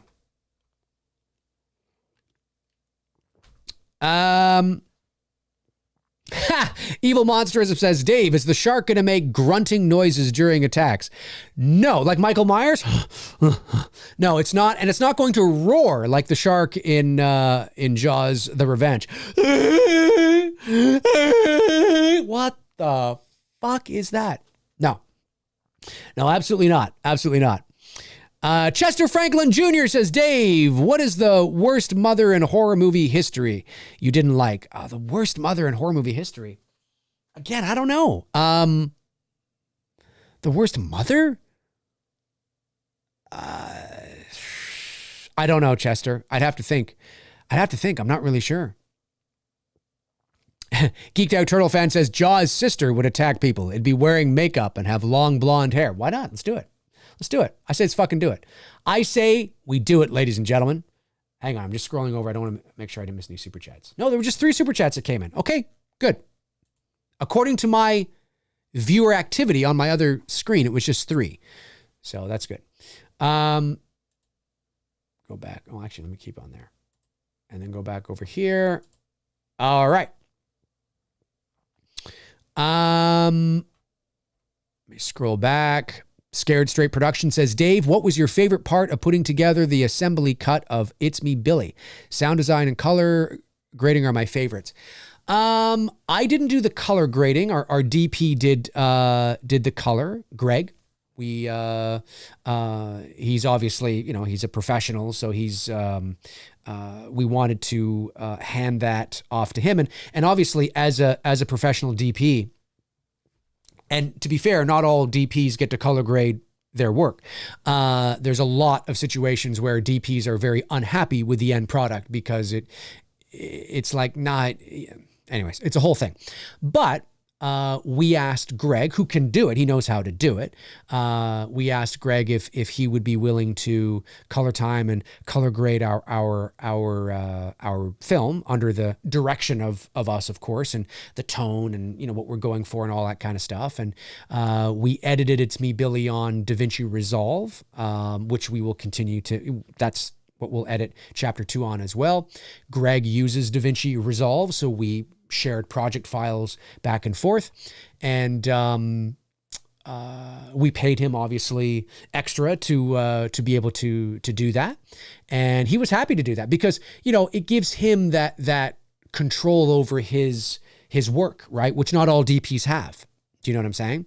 So he was more than happy. He was very thankful that we entrusted in him to be able to do that and to develop that sort of a relationship, and we wouldn't hesitate to have him do it again. It's also cheaper than going to a colorist. I mean, you could spend hundreds of dollars an hour. I mean, listen, if we had the money, then no problem. I would be sitting in on the session. Greg would be there as well. But to sit with a colorist that does this, the studio time is very expensive. So there's a lot of things that I know how to do, that Bruce knows how to do, that Greg, obviously with his years of experience, knows how to do, that can save us some money. Because we, like with all the sound, right? I did all of the sound design for chapter 1. I will do all the sound again for chapter 2. I love doing it. I know how to do it. I've been doing it for 22 years.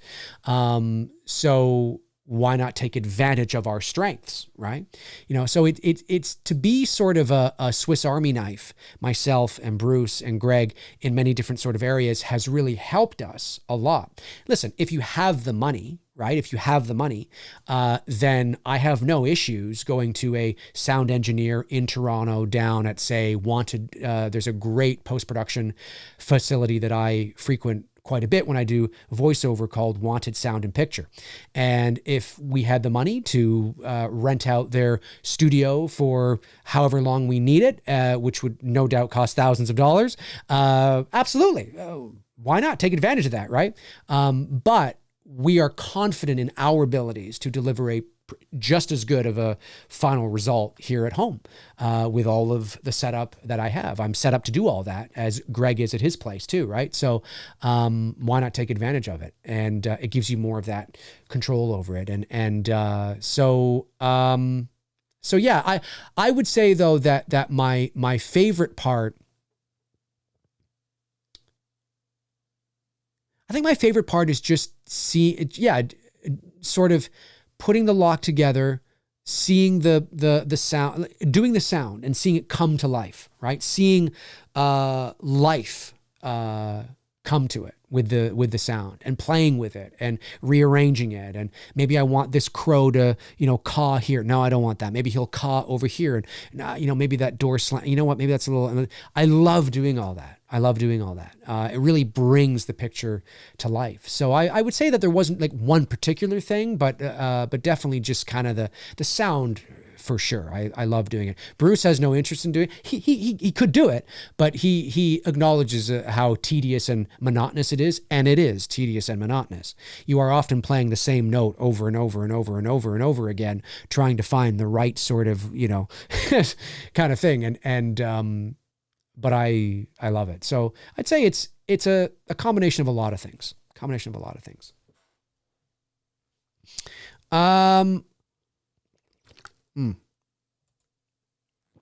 Ba-da-ba-bum. Let me see. Oblivion says, I wasn't around for the first campaign, and so far I've ordered the double Blu-ray script and just got myself a snow globe. So that was you. Yes, my man. I love it. That's what I'm talking about. And another reminder, if you are somebody that has picked up a perk, you picked up maybe 2 or 3 and you're like, I have some money I'd like to give to the campaign, but I don't want another Blu-ray. I don't want another shirt. You don't have to. You can go to the donate here section. If you're, see this little button here, if you're on your laptop or desktop, if you click that button, you'll be able to just donate. And they're not associated with perks. If you're on your phone, scroll to the very end of the perks and you'll see a donate here button. And lots of people do that. You donate however much you want. And it really helps. Listen, if you want to pick up other perks, you're more than welcome to. And when they're ready, we'll ship them to you. But you don't have to, right? Because sometimes people are like, well, I don't really want another Blu-ray. You know what I'm saying? So just a reminder. Whoops. Go back over here.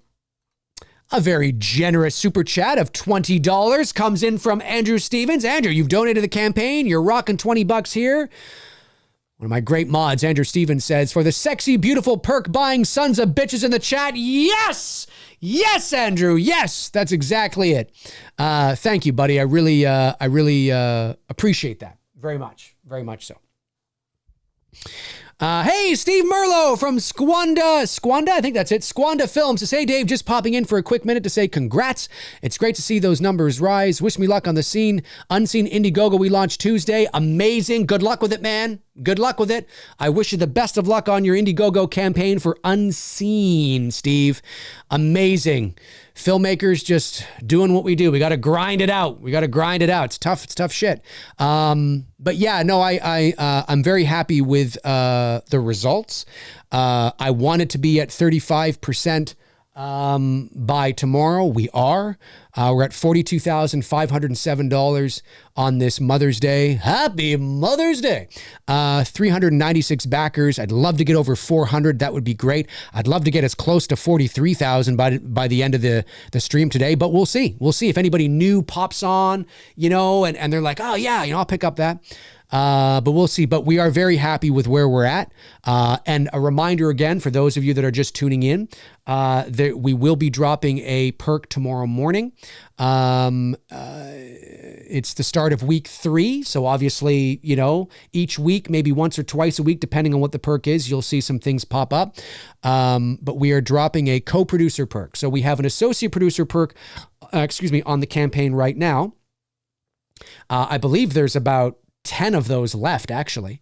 We have an executive producer perk, which is the highest tier. That's the granddaddy. That's the one that you get everything. Even the new perks that, come in, you get everything. And then we're going to launch a perk that's kind of in the middle, which is the co-producer perk. And there will be 4 of those. And I think...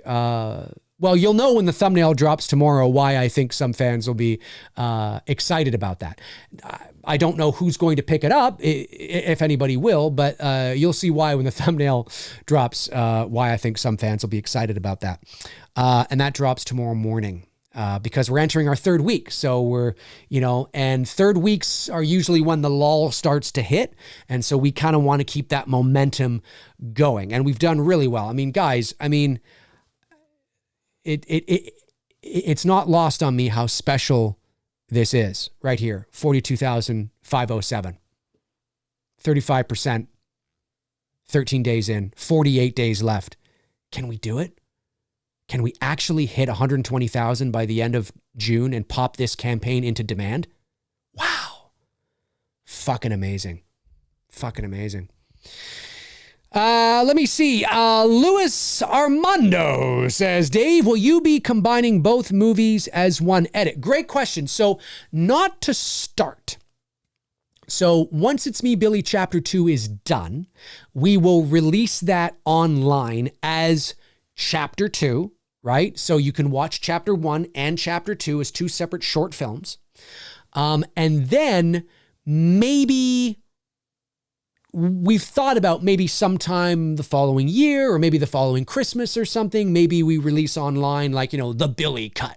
Do you know what I mean? And which really all it would be is just the removal of the end credits at the end of the first chapter, if you think about it.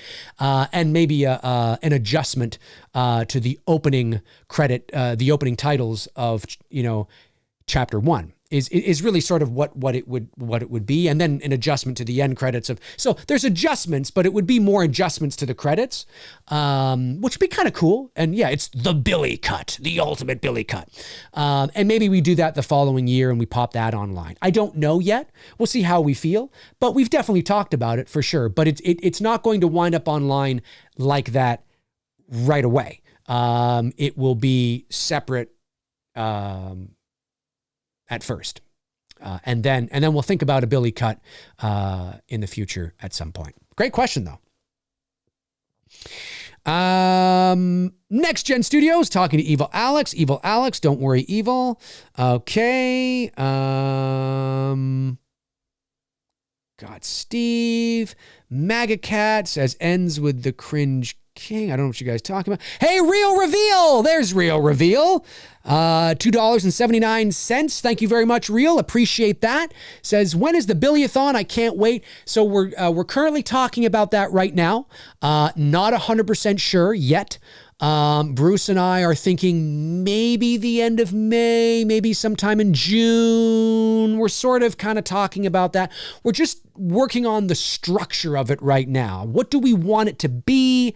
do we, it's kind of working on the structure, where we want to point people to, the campaign, all that kind of stuff. What is the Billy-thon going to be? Is it just going to be us sitting here taking questions? Is it going to be a watch along? Are they going to have guests? Or, you know what I mean? We're just kind of working on that right now. There's a bunch of stuff that we're trying to figure out and work on right now. And so that's what we're doing. But it's coming. We did 2 Billy-a-thons the first time.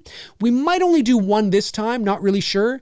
But we're working on it. We're trying to figure all that out. Bruce is actually heading to the States tonight. I think he's got to go to, he's heading down to the States, for business. And he'll be there for a few days, and then there's just a few things we have to, and then we gotta. Well, no, I don't want to get into those details. It's a big week on our end, and hopefully it will be a big week for the campaign. 42,507. We were at 39,700 at the start of the stream. We are nearly $3,000 ahead from where we were at the start of the stream, folks. Think about this. Blu-rays, t-shirts, talk to your gerbil, talk to your bearded dragon, talk to your cat, your dog, your uncle, your cousin, your grandma. Phone the rich uncle right now and say, Uncle Bob, you're absolutely insanely rich. Yes, I am. Are you a fan of movies, Uncle Bob? Well, yeah, I am. Are you a fan of horror movies? Yeah, I am. Well, Bob, you got to go donate to this. Okay. Sergio says, I saw your most cringe moments in the Halloween franchise video, Dave. Got to say, you released that too early. Halloween Kills would... Yeah, that was released. When did I release that? I can't remember now. That was a few years ago. Yeah, that was fun. I think I released that... I think it was after 2018, but I think I released that in like early 2020 or something like that. I could always do an addendum on that video. I could absolutely do an addendum on that video for sure. All right, I've got all the super chats. Great stuff. Let's check our poll out here. Our poll is 189 of you have voted. What is the definitive sequel to Halloween 1978? 79% say Halloween 2, so it's going up. 21% say Halloween 2018. Incredible. Chester Franklin Jr. says, Dave, I saw It's Me Billy Part 1 yesterday.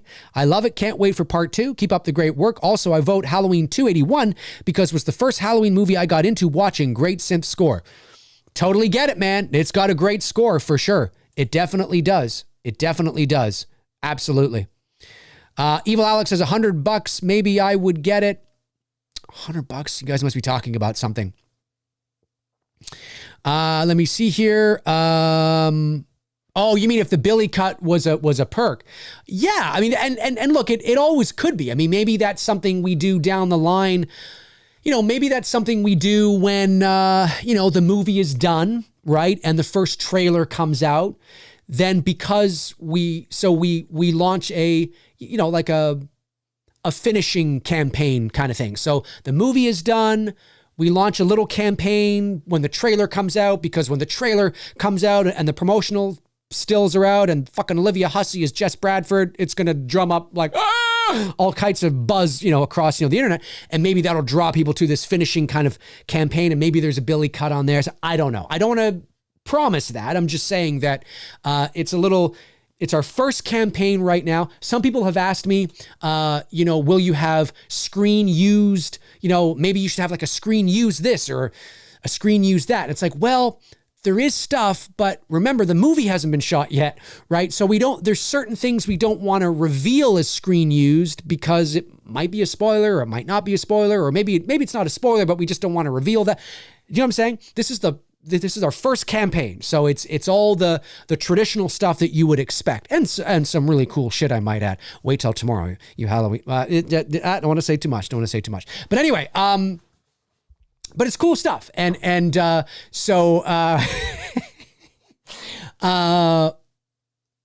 yeah, maybe we're totally open to exploring that possibility.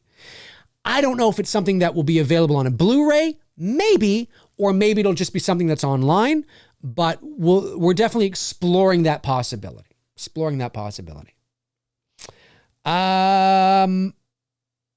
Dave from Georgetown says, Dave, any thought on the cast creating 20-second shorts announcing the project and asking to donate? We are all ahead of you. We are all ahead of you. It's about balance, right? We've talked about all this. It's a great suggestion, and I appreciate it, Darren. Thank you. We've talked about all this. It's about balance and being strategic, right? It's about strategic. When do we announce things? When do we drop things? When do we all that kind of stuff? You know what I'm saying? There's a lot of the stuff we have in the bag of which we want to use and do and all that kind of stuff. Yeah. No, but the idea in of itself, no. It's a good idea. Jordan Christie sends in $4.99. Thank you, Jordan. Says, when Billy was killing Sam's friend in the bed, how was the lighting effect achieved to see his eye while the rest of the face was in shadow? So that was done with there was a couple of things. That was done in camera and then a little bit of post-production enhancement. So Nikita, our gaffer, had taped a mirror onto a C-stand. And we reflected light off of I think this is how it was done. I wish Greg was here because then he'd be able to correct me if I'm wrong, but I'm pretty sure because I was in the room. We reflected some light off of the mirror onto Billy's face and made sure that the rest of him was in shadow. And then in post-production, what we did is we went in and we made the right side of his face even darker, right? Just to kind of make it so you don't really see him at all. And that's done in post where you got to keyframe it and track it because he's not moving a lot, but he's moving a little bit, right? So we would track his movement, kind of place, yeah, it's a whole thing. It's a whole thing. But we would keyframe it, track his movements, darken that, not too much because then, you don't want it to look like, but just darken it a little bit. There's a little bit of that was done there to just kind of enhance it a little bit in post. He was already in shadow on that side of his face, but you could see a little bit of him, just a little bit of, in my estimation, just a little too much. And so we went in and we just kind of darkened it just a smidgy on the right side of his face in post. But the effect of the light on the eye and the shape of it was achieved in camera when we were shooting it. There was a mirror that was taped to a C-stand and we were bouncing light off of that mirror onto Brian's face. And we probably shot that about, I don't know, I want to say at least half a dozen times, with different shapes and things like that. Because there was and how we achieved the shape was we put gaffer tape, I believe, to achieve kind of like an awkward shape. So it appeared like it was moonlight bouncing in off of maybe a mirror on the shelf or something like that or whatever. So it looked and felt more organic rather than synthetically created. In a nutshell, in the Cliff Notes way, that's how we achieved that. Chris Baber sends in $4.99, says, to the fucking channel. Thank you, Chris. Appreciate that, man. Chris Baber also follows up with $1.99, says, I meant to the damn channel. Whatever. That's okay. That's all right. We're allowed. You're allowed. You're allowed to swear. You're allowed. Oh, I already got that bottle of water open over here. Great stuff, folks. Thank you for the super chats, Chris. I really appreciate it very much. Thank you. Dream Villain says, Dave, great work with the campaign so far. If finances allow, I'll be buying the Blu-ray when I get paid. Amazing, Dream Villain. Thank you so much. Much love from here in the UK. Keep up the great work. Can't wait for IMDb 2. Love it. Thank you, man. Really appreciate that. And no worry. Hey, listen, I get it. Totally get it. Totally get it. You got to do what you got to do. If you find that you're able to buy a Blu-ray, That's awesome, man. And we really, really appreciate that. Really appreciate that. We've had such a great, we just had some bombs drop today. Cody Snyder dropped a bomb today. And Darren from Georgetown, he dropped a massive associate producer bomb today. We had a couple of Blu-ray bombs that were dropped. We had a couple of little, small little bombs that were dropped as well in the forms of donations. It's been great. 396 backers, $42,507. Unreal. Michael Joe says the death of Michael Myers and Ends was trash. I would have cut Michael up. The pieces. Well, he was cut up into pieces. You mean like during the kitchen? Listen, I just think that it was the confrontation between Laurie and Michael on Halloween 18 was more eventful. Listen, I've said everything that there is to say. I like the Corey story. I just think it should have been its own movie or its own story in a Halloween anthology series. That's what I think. And you don't need Michael Myers to tell that story. You don't. You do not need Michael Myers to tell the Corey Cunningham story. He's irrelevant. You don't need it. You don't need him. And you can still communicate all the social commentary and all the subtext you need without Michael there. So, yeah, I didn't hate Halloween Ends, but I didn't like Halloween Ends either. I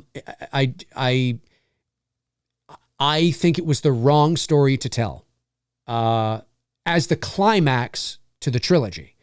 I think it's a great story that maybe Malek Akkad could have used as the starting off point to an anthology series.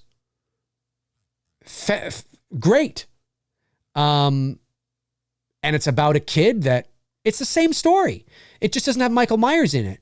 And instead of Michael passing on his essence or whatever the fuck it was into his face, he's not in it. It's just about this kid who is bullied, and the town thinks he's guilty, and the town is fearful because Michael is now dead, and they're worried that he's going to be another Michael, and maybe Jamie Lee Curtis is in it, and Andy Matichak is in it, and you could have the same story, and she thinks that he's going to be Michael, and we're birthing another Michael. Look what's happening, and it's just all about this. You don't need Michael. You don't. You literally do not need Michael in this story. He is irrelevant. And I know there's fans out there that will defend it because they feel that you need him. Well, no, you need him because it's when he grabbed onto. I get all that. But take Michael out and just make it a story about a kid that was found innocent, and he was innocent, but the town is bullying him because they think he isn't innocent. And it's about this kid who is on this downward spiral trajectory into madness and resentment and evil, and he eventually takes revenge on the town. You don't need Michael Myers in that movie for that. You don't need Michael Myers in this. He will be there. Like, the essence of Michael will be looming. Oh, he'll be mentioned in the story. He'll be talked about in the story for sure because of the parallels of what's happening. But you don't actually need him in the movie to tell that story. And so that's why I'm like, the movie was actually really good until Michael showed up, and he feels shoehorned in. He feels tacked on. And then you have this, this epic battle, the battle in H2O was better. The battle in Halloween 18 was better. The closet scene in the first movie was, well, maybe comparable. Anyways, and I mean no disrespect when I say that to the filmmakers. It's just a creative choice that I just don't agree with. If I was in the writer's room and somebody said, hey, let's do this, I would say, as I've said many times on this channel, I'd say, you know what? That's actually a really cool idea, but why don't we just save that for an anthology thing? Why don't we just focus more on this? It feels to me that David Gordon Green chose to do this story because he didn't want to do the same thing over again. Well, I commend that. I respect that. That's very noble. I appreciate that. But you're too far into it now. Let's bring it home. You don't have to do the exact same thing over again, but let's really make this a Michael. Like, I've said many times, imagine a Halloween ends where Michael's missing. Okay, he's missing. But he comes back. And do you remember when Brackett said in the first Halloween, he said, Doctor, you know what Haddonfield is? Families. Up, lined up in rows, up and down these streets or whatever he says, right? You're telling me they're lined up for a slaughterhouse. And Loomis is like, they could be. Why don't we do that? Michael's been missing for 4 years. Lori has moved. I mean, okay, she's moved on. She's writing her memoirs. Okay, fine. That feels like something she would have done before. But anyway. And she has a relationship with Hawkins. Lori doesn't live in Haddonfield because I don't believe she'd live in Haddonfield. I think she would move out of, not like far away. Maybe she moves to Russellville, right? Maybe it's 10 minutes down the street. I don't fucking know. But she's out of there. But Hawkins still lives in Haddonfield. And they have a relationship. And, there's this brewing tension. You could have Corey in the movie, but he's not, and it's not like him, or it's not like the same thing.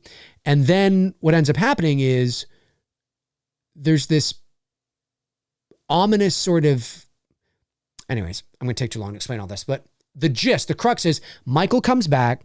It's Halloween night. There's a thunderstorm. There's lightning.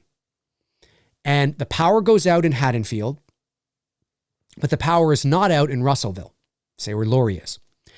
And Lori is worried because of the storm. And she's like, what the fuck? But there's something else that's gnawing at her. She's like, I think it's, she sees something, or she thinks she sees him, or she has a vision or something. She's like, there's something going on. So she gets in her truck and she drives to fucking Haddonfield. Imagine that scene. She's driving to Haddonfield in the truck. Allison, is with her because maybe Corey lives in Haddonfield as well, right? So that brings her to Haddonfield, right? They both have their men living in Haddonfield. And so they're worried about them. Can't get through on the phones. Cell phones are down, whatever, right? Storm. They're driving. Imagine the windshield wipers. Shoo, shoo, shoo, shoo, shoo, shoo. They're driving in the thunder and the lightning and the rain. Yeah, that's right. Thunder, lightning, and rain. Yeah, your budget's going to go up because anytime you introduce water, your budget goes up. But whatever. Fuck, mood, atmosphere. It's fantastic. They get to Haddonfield. And they realize that the power is out, but like maybe they have to go over to like a friend's house or something. They go into the house. They're dead. Oh my God, what's happening? And they realize that house by house by house, people are being murdered. It's like, what the fuck is going on, right? Build it, make it the epic conclusion, the epic final battle, right? And they're like, oh my God, she knows it's Michael. He's here. You don't know if Hawkins is dead. You don't know if Corey's dead. What the fuck is going on, right? And these women are like, what the fuck are we going to do? And then they like run into somebody that they know and they're like, it's Michael. He's here. Like, where is he? And, you can use the darkness and the lightning and the shadows and, you see him, the lightning will flash and you see his like mask, illuminate in the backyard or something, and they got to go out, and then they grab shotguns and stuff, and now they're on the hunt through the streets. There's cop cars that are like it almost looks apocalyptic, right? Like, what the fuck happened here? How did he do this so quickly? Not everybody, but I just mean, like, I don't mean the whole town is like that, but there's a neighborhood that has started to fall like that, right? And it's like, what the fuck is going on? You build it up that way.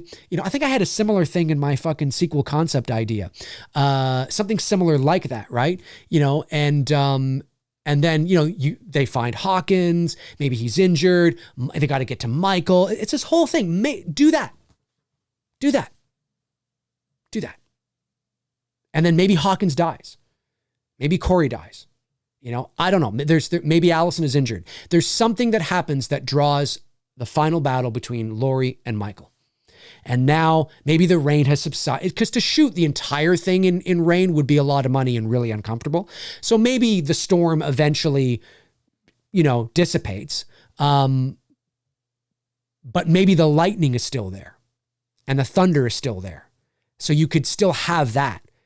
And Lori and Michael, it's a battle in the streets. And what I mean by that is that she's hunting, like she's hiding behind stuff and, and she gets into all that, just something like that. I'm not saying that it has to be like that. I'm just saying that what they needed to do was shift the focus of the narrative back onto Michael and Lori. And I understand that it's doing the same thing again. But what I just told you here, I'm not saying it's the best idea. I'm not saying it's the idea we should go with. I'm just giving you an example of something that I can come up with on the spot that I think fans would be like, now maybe fans would want to noodle it a bit more, kind of, massage it, kind of, but that starting point, that premise sounds, in my opinion, more appealing than what we got.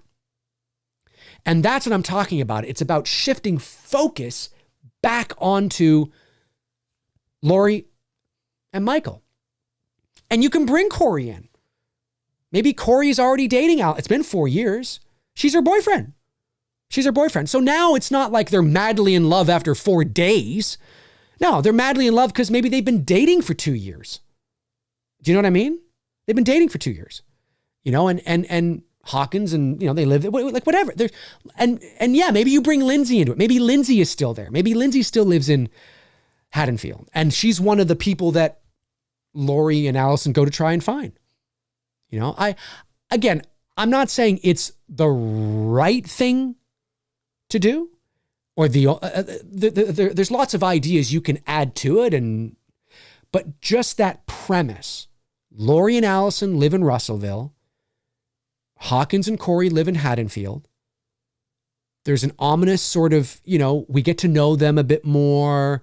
There's a lot of sort of talking about the town and how the town's dealing with, but there's this build, there's this storm that's coming in for one last battle, and it starts to pay, like the days get cloudier and cloudier as we get closer to Halloween, and then maybe Halloween morning, Laurie is out on her porch with a tea and the wind is blowing, and it's like she feels something, like she senses something.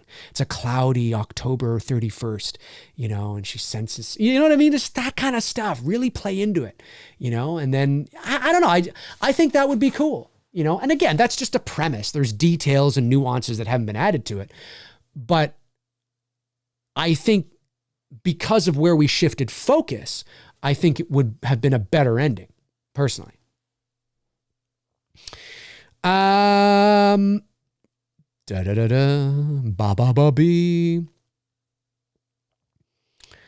Aaron Click says, Dave, if you hit the big time, become part of the Hollywood biz, get a couple of the original films under your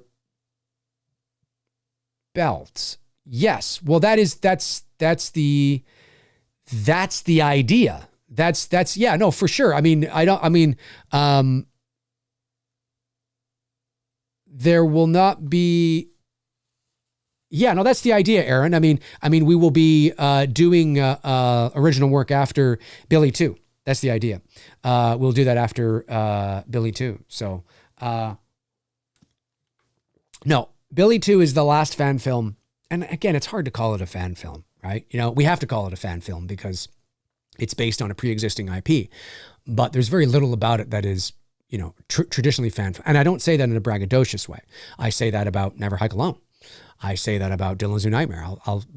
I say that about any, film that is high end production value. But it's not just about the production value. You can have high production value and a shitty product as well. It comes down to everything, production value, acting, directing, shot choices, story, sound design, everything. But yeah, that's the goal. Yeah, for sure. No, yeah, definitely. We already have, like I said, I can't say too much. Bruce and I did speak with the studio because of It's Me, Billy Chapter 1 and about a project that we're very excited about. And that door is still open and that project is still very much on the table. So, and that's a project that would probably be anywhere between, well, let's put it this way. We were talking with somebody who wants to produce movies in between $5 and $30 million. So, and this would fit that. It's a feature-length horror film, not a slasher, but lots of mood and lots of atmosphere. And it is a project and a story that we are very passionate about and that we quite like, and hopefully we'll get a chance to do it. And these movies that we're doing, like we take these, these 2 fan films very seriously. They are portfolio pieces. They are calling cards. Like I said, chapter 1 was able to open a door for us because of the way it looks and sounds and feels, right? You know what I mean? And they were very impressed by what we were able to do with a, you know, a 60 grand. So we take this, it's very, we're not just doing this. Yes, we're not getting paid, and we aren't. Zero, like literally nothing. But we take it very seriously, and we're very passionate about it, and we want to deliver something very special. But yeah, no, I agree with you. I do agree with you.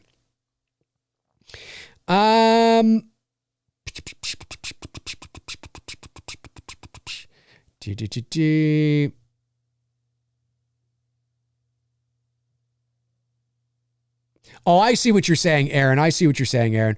Would I eventually want to be would I eventually want to be involved in a Halloween film? Sure. Yeah, sure. I would. That'd be great. I wouldn't turn it down. Ken B says, Dave, do you think we will get some sort of announcement at H45? Maybe. Maybe. I don't know what that would be. But maybe. I'm thinking no. I just hope it's nothing Michael Myers related. I hope it's something else. I think we really need to let Michael marinate for a bit. Maybe wait until 2028, 50th anniversary. Just let this breathe. I mean, the fucking end of the trilogy was just last year. You know, let's let this breathe for a little bit, you know? So I don't think you're going to get any announcement with Michael. Maybe you'll get an announcement with a you know, like a anthology thing. I don't even know if you'll get an announcement. 42,507, 396 backers. Can we get to 400 backers by the end of the stream? I don't know. We'll see. Michael Joe says, we need writers that care about the Halloween franchise and love the franchise like we do, and I hope they do Michael right. Yeah, like, you know, I understand what David was saying about how, you know, he didn't want to do the same thing over again. And it's true. You don't want to do the same thing over again. But looking at the 3-act structure and looking at the dynamic of the trilogy, it like when you think about it from a certain perspective, it feels strange that Laurie would suddenly be in the position she's in 4 years later. I know the excuse is she's not going to let fear win. She murders your daughter. She murders your son-in-law. She puts you through he puts you through hell. And now you stop fighting? Whereas he murdered 3 of your friends in 1978. You became a recluse. There was nothing for 40 years. You became a recluse. You were battening down the hatches like Sarah Connor. Like it almost feels like maybe she should have been where she was at the beginning of Halloween Ends, at the beginning of Halloween 18. Do you know what I mean? Like something like maybe she was writing her memoirs then, and it's Michael coming back that forces her to become a Sarah Connor type. Like it feels weird. There's a lot of things that don't make sense. That's a bit of a stretch. To believe it is a bit of a stretch. So, you know, yeah, I mean, I've often thought it's weird. And that maybe she should have been living with her granddaughter. You know, she's moved on. It's been 40 years. It's still in the back of her head, but maybe she's writing her memoir. Like, all that's good. I just think they put the cart before the horse. Maybe that should have been where we started with Laurie. And then shit hits the fan and she becomes, you know, what she becomes. Because there's a lot of, and then the core, yeah, it's weird. I have trouble believing, I don't think that was the plan. I don't think that was the plan at all. I don't think that was the plan. I have trouble believing that when David Gordon Green and Danny McBride said we have an idea for 2 more movies, but we're just going to do the first one to see if it's successful. And of course, it becomes the highest grossing slasher in motion picture history. I have trouble believing that the Halloween, that's the idea they had. Well, listen, we're going to make Halloween Kills to pick up, and then we're going to deviate and go off this course. Really? Nobody challenged you on that? I don't know. It's like I said, it's a great story. The Corey Cunningham story is a great story, just not for the climax of a Halloween trilogy with Laurie Strode. It's about shift in focus. It's not about the story. It's about where the focus of the story is. And that's why there are people that say, oh, but in Halloween, 1978, he was seen like, I think Michael was on screen for like a minute less than he was on screen in Halloween Ends. Halloween Ends fans like to point that out. That doesn't matter. The shark in Jaws, was on screen for 4 minutes. It's about focus. Where is the focus of the narrative? Where is the focus of the story? That's what it's about. Right? You can be on screen for 38 seconds, but feel the presence everywhere in every minute of every second of the movie. And that's because of where the focus of the story and narrative is and where the trajectory is.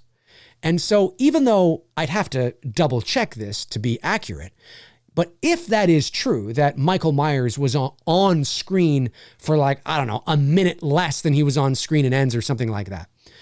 If that is true, okay, what's your point? It's not about him being on. I mean, yes, of course you want him on screen, but do you feel him all throughout Halloween 1970? Well, why is that? Then that should tell you, well, hang on, what's the difference here then? If he's on screen a little bit less than he is in Eds, what's the difference? What's one of these things? One of these things is not like the other. Back in Sesame Street days, what is this? Well, let's look at let's break down what's the focus of the narrative, the focus of the story, all that kind of stuff. Seeing him there, suddenly there, oh, there. He's peppered throughout, right? That's what it's about. And so, listen, I know there are big Halloween Ends fans, all power to you. Great. I don't disagree with your like or love of the Corey Cunningham story. But I do disagree with that this was the story that needed to be told right now for this movie. Oh, no. I think that was incorrect. I think it was a missed opportunity. Whether Halloween Ends gains a cult following, it might. It might because people love to, look at movies that were not well received retroactively and write think pieces on them, and yeah, maybe. But, my thoughts are never going to change on it. My thoughts will never change on the movie. I don't think it's a terrible movie. I just think it's a terrible ending, to Halloween as we know it. It should have been better. It should have been more. In my opinion. All right. Well, how long have I been on here? 2 hours and 11 minutes. We'll try and take this thing maybe to 2.5 hours. It's Mother's Day. All the moms out there, although the vast majority of my viewership is male, over 95%. So if anything, there's a lot of dads in here right now. Bobby Hall says, I'd be fine with a new direct sequel to H-18. Retcon kills and ends and have one creepy atmospheric sequel that ends on the story. Offer JLC $10 million. I wouldn't want that, Bobby. I wouldn't. I don't want to retcon anymore. The Halloween trilogy is what it is.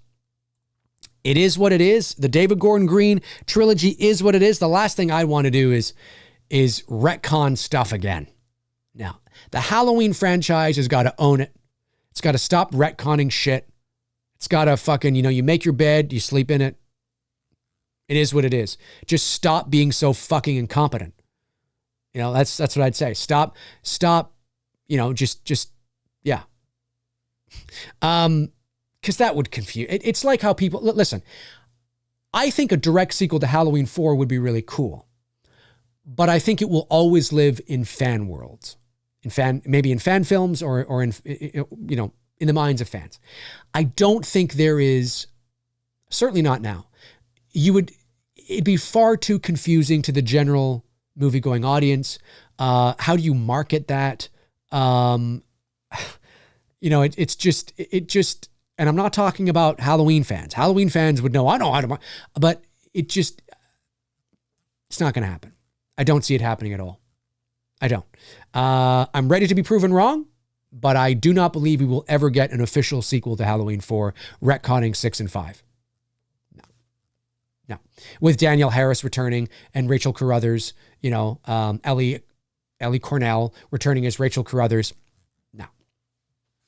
I don't see it. That's what Now, if they had never made a 5 and 6 and they had done that now, and your Halloween 18 was Halloween 5, oh, well, that's different. And Ellie Cornell comes back and Danielle Harris comes back, that's different. But to do it now, I mean, I don't know. Get Malik drunk and fucking high and pitch it to him and have him sign on a dotted line and maybe. But I don't think he wants to do that. But you never know. You never know. Chokin' Bile says H6 is better than H18, honestly. I disagree. But I'm glad you enjoy it better than H18. Ken B says Danielle Harris coming back would automatically make it feel like a B movie. Not necessarily. I know she does a lot of B horror movies, but not necessarily.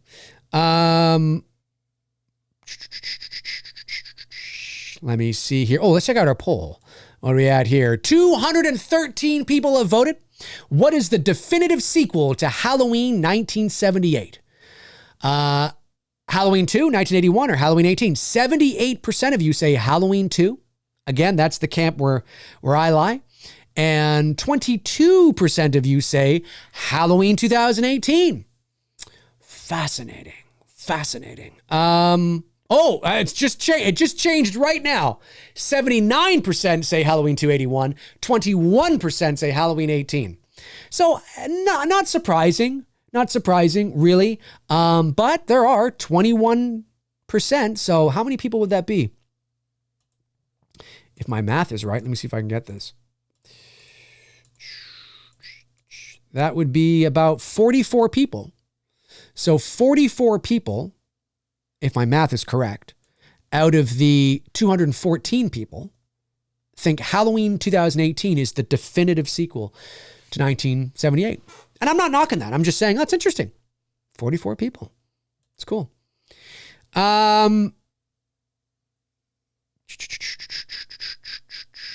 Chocolate on Bile says, another $1.99 says, if you hit 1,000 blues sold, would you do 5-6-H2O and Resurrection? I might, but not in the same stream. No, not in the same stream. Because, remember guys, I'm not getting paid for this, right? I mean, yes, the money is coming in and it's going into the production, but I don't know if I want to sit for 17 hours in one stream, unless maybe somebody wants to, pay me to do it, like actually pay me to do it. I'm doing this for, charity for all intents and purposes, if you think about it, because I'm not getting the money and the money's going into a film, which is not for profit. So, and I'm totally cool with doing that because it's my movie that I'm co-directing, co-writing, co-producing with Olivia Hussey. Oh, it's amazing. I'm all excited, totally willing to do it. But I wouldn't do it on the same stream. I think that would just be, it'd be too much. It'd be too much. Maybe I split it into two. So maybe that's something we do maybe in the new year or maybe for Christmas or I don't know, something like that. Maybe it's possible, but I certainly wouldn't do it in one stream. I mean, you got to think about that, right? That's and I got to check how long a stream can be. I think a stream can only be 12 hours if I'm not mistaken. So it wouldn't even work. I'd have to break up the stream anyway. And it's not something I want to do. I think I'm being very fair. Okay. I think I'm being very fair in saying if we can get either the double blue perk or the Blu-ray perk to 550 units sold. All right, there's thousands of viewers that watch me. I think it's absolutely fair that if we can do that, I will sit my butt down here on October the 28th and watch Halloween 1, 2, 3, 4, and 5 in one gigantic epic stream where I have a couple of giveaways and some special guests that might come on and help me watch talk to you guys. We can shoot the shit, have munchies, talk Halloween and Michael Myers. I think that's absolutely fair. 100%. 100%. I know some people are like, oh, but why don't you watch 6? It's like, well, because this is what I am proposing. And if you don't like it, well, that's okay. That's okay. But this is what I'm proposing. And I think it's absolutely fair and absolutely achievable. When you look at the number of people that follow me on social media and watch my videos and are subscribed to me, it's absolutely achievable. People just have to come out and do it.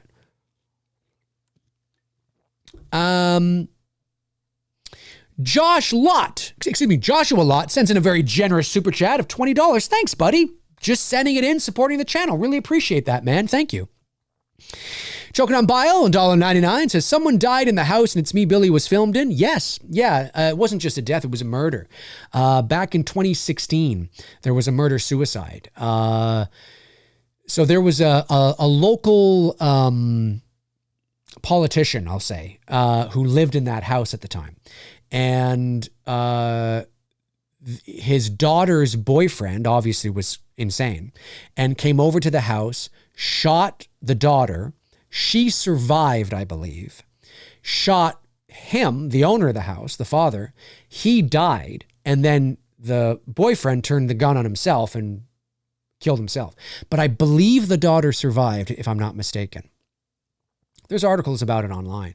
And very sad, very tragic. But that was in 2016. That was a while ago now. But yeah, absolutely true. Follows up, $1.99 says, kind of wish you were doing blue sold accumulative. Yeah, no, well, I don't want to do that because we're raising money for a campaign, right? And if I do that, that's sort of, that we won't raise as much, right? So, I mean, I'm being totally transparent, right? We're doing this to raise money for the film, right? And if I combine them, then we raise less money. If it's either or, then we raise more money, right? And so, yeah, that's what it's about. I mean, I'm not going to shy away from that, right? It's more important and more to my benefit and to the film's benefit if it's either or, right? Because that's what it's really about. But make no mistake, I absolutely do want to do the stream. 100% I want to do the stream. I think it'll be wild and fun. But I'm also trying to raise money for my movie, right? So, yeah, I can see why maybe you want that because you want the stream so badly. And if you were to combine them right now, we'd already be at like 150. And it's like, yeah, but then that's not good business. I'll just say that. Aaron Click says, Dave will be taking a 20-minute power nap live during that Halloween marathon if it happens. Dude, I will probably be asleep by Halloween 4 and be running on fumes or whatever. I mean, we'll take breaks. Like there will be maybe like a 5-minute intermission. I'll have like an intermission screen that kind of pops up. You know what I mean? Maybe some like intermission music, like do where, I can go to the bathroom, grab a snack, make myself a sandwich. You guys can get up, go to the washroom, make a sandwich, whatever, right? And then come back. I mean, it's not just going to be like one into the other, that'd be crazy. And then depending on who I have on as guests, obviously, you never know. Got to get people on, get them organized, all that kind of stuff. But I think it'd be a lot of fun. And I don't know if anybody in the community has done it. I mean, we've all done Halloween watch-alongs. There's been double features before. I do know that. I've done a couple of those. But I don't know if anybody in the community has done like a 7 or 8 hours. I don't know if it's going to be 7 or 8. Depends, because each movie's about 90 minutes with breaks. Yeah, it could be. It could be like 6 or 7 hours. I don't know if anybody's ever done that. And I totally want to do it. But I also want to make it worth it. And I think 550 Blu-rays sold helping my campaign is worth it. I think that's worth it. So yeah, either the double blue. Let me go back to the other screen here. So yes, if we can, let me see. If we can get, where's the single Blu-ray? If we can get this perk, it's currently sold 72. If this perk gets to 550, I will do that stream. If the double blue, which seems to be selling better, if the double blue, which is right here, has sold 93, if it can get to 550, I will do the epic stream. Now, I understand that some people think, oh, that's impossible. Dave's just saying that because he knows it's not going to happen. Listen, we sold 400 Blu-rays on Chapter 1. And with the amount of people that follow me on social media, I think we could do it. 100% we could do it. 100%. Absolutely. So, but we'll see. We'll see, right? But that's the deal. That's the deal. And I will honor that deal 100%. It's not, like I've said many times, if I only had like 550 subs and only 300 people followed me on Twitter and only 200 people on Instagram, well, yeah, then that's ridiculous. Like Dave, 550, there's no way we're going to reach that. But when nearly 30,000 people are subscribed to me and I have over 3,000 followers on Twitter and on Instagram, nearly 5,000 on Twitter, nearly 4,000 on Facebook, I think it's absolutely achievable, right? 100%. It'd be so much fun. Chester Franklin Jr. says, Dave, did you get your mother, did your mother ever get herself into watching Halloween 281 or just Halloween 78? No, she liked part 2. She did. Yeah, she liked part 2 for sure. She did. Yep, absolutely. She did indeed. She did indeed. Oliver Mercer says, would Victoria jump on soon or perhaps within the watch along? Don't want to say too much yet. We're in the middle of discussing all that, Oliver. Have I got all the super chats? I think I have.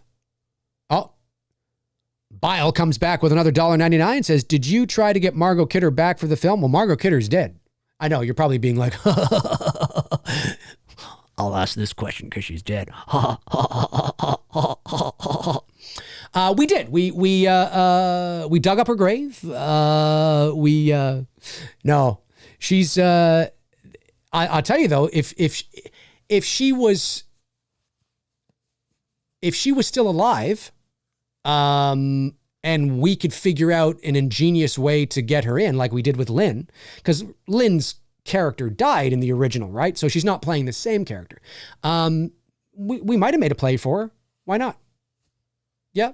I don't know if she would have said yes, but maybe she would have been a blast to work with. But yeah, rest in peace, Margot Kidder. All right, 5 more minutes, folks. 5 more minutes left in the show. I'm hoping we can get this up to 400 backers before the end of the stream. What do we say now? 397. 42,582. We've gone up. Let me see who this is. Got to give shout outs now. I'm going to start doing that to people because they deserve it. We got Teresa. Hey, it's the tea is sweet tonight. I think, anyway, if I'm not mistaken. I think that's you. Sweet tea, I think, just purchased a Lynn Griffin snow globe. Amazing. Thank you so much. Really appreciate that. Thank you so much. Awesome. 42,582. Absolutely incredible. Amazing. Where's the other screen here? There we are.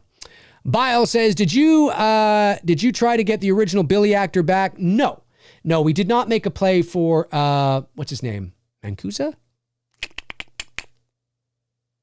Right? Am I thinking of somebody else?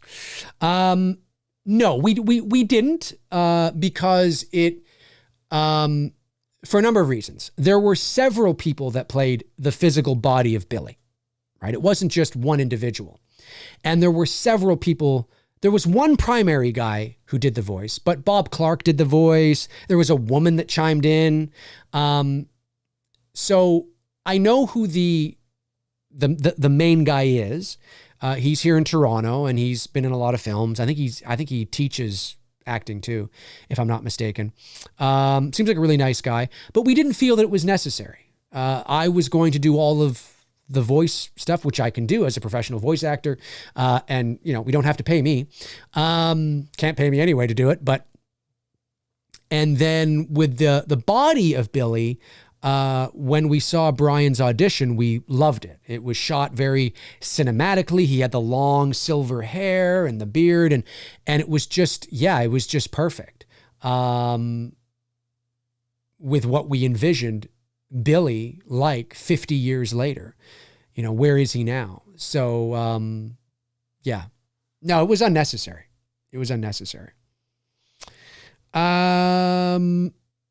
Andrew says, yay for Sweet Tea. Yeah, thank you, Sweet Tea. Really appreciate that. Dave, what was your mom like? What was she into? Film, shows, etc. Sorry for your loss. She'd be very proud of you. Thank you, Evil. I appreciate that very much. My mom was a sweetheart. My mom was your typical just everybody's mom. Do you know what I mean? She was very nice, very sweet, very funny, great sense of humor. She was British after all. And she liked a little bit of everything. I mean, the one thing I really miss with my mom is going to movies with her. We would go to all sorts of movies. We saw, well, I told you how I took her to see Rob Zombie's Halloween. Oh, Jesus. But we saw, oh God, I mean, all kinds of movies we'd go to the theater to see. We'd make it like, I would show her like a movie trailer and then she's like, oh, I really like that. Well, let's go see it. And we'd make a date.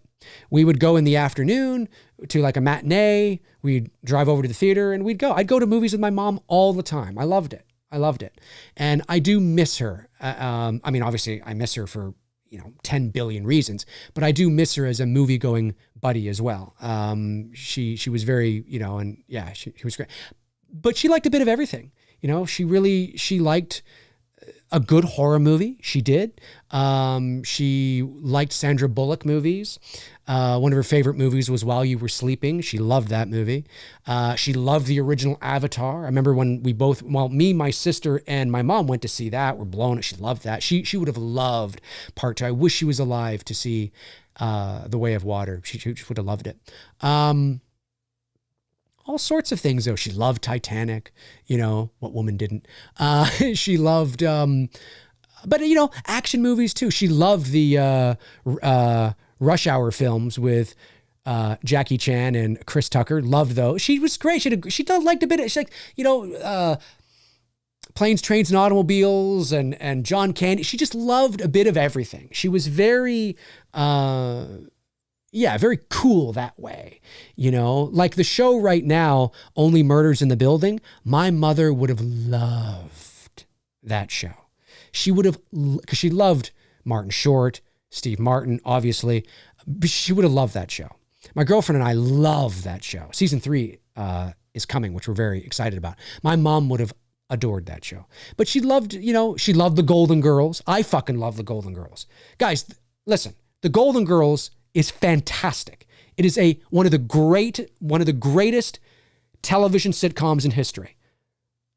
The Golden Girls. It's fantastic. The chemistry, but now they're all dead now. But the chemistry, the writing, the humor, it's fantastic. She loved the Golden Girls. She loved Murder, She Wrote. Who didn't like Murder, She Wrote? She loved Murder, She Wrote. She was a great mom. A very great mom. It just sucks that she could be alive today. She'd be 79, but she died when she was 67 of cancer. And, young. Relative. I mean, she's not like, 20, but I mean, she, it's young, she could have had another 20 years of life, it's crazy. But yeah, she was cool.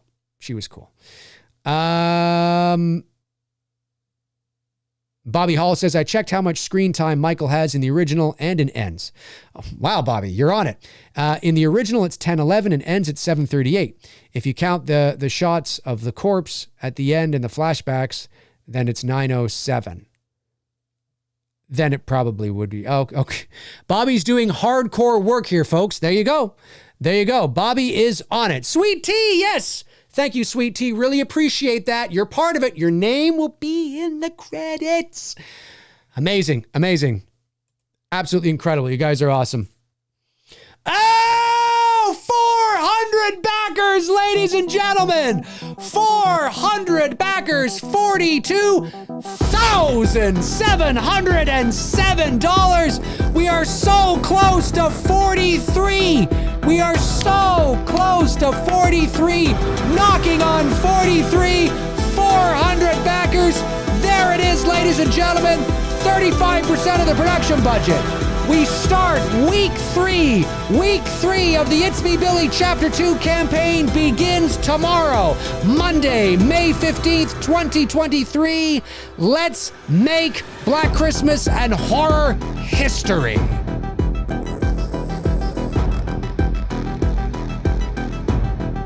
Incredible.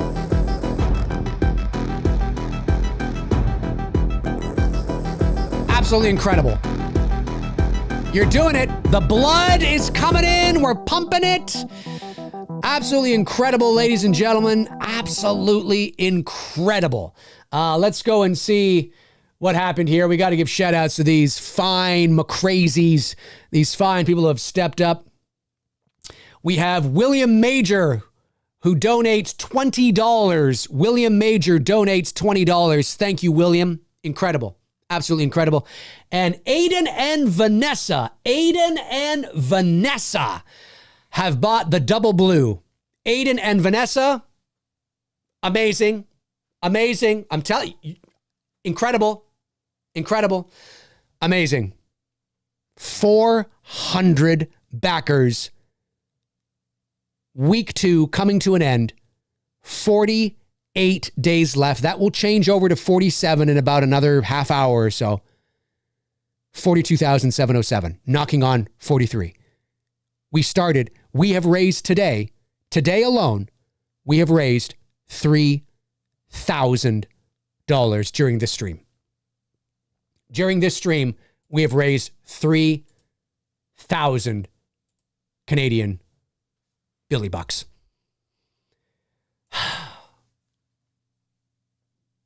Incredible. Absolutely incredible. Bobby Hall says Golden Girls is my favorite sitcom. It's like top 5 for me. It's fucking amazing. I even loved that show when I was a little kid. Same. I used to watch with my mom and my sister. Same. Robert Thidoff says, Dave, have you seen the reboot to Fletch? No, I haven't. With John Hamm called Confess Fletch. Confess Fletch. Just call it Fletch. I was pleasantly surprised how solid of a movie it was. Oh, it was a movie? No, I haven't seen this. I'm a big Chevy Chase fan and a big Fletch fan. I'll have to check that out. Thank you, Rob. Really appreciate that very much.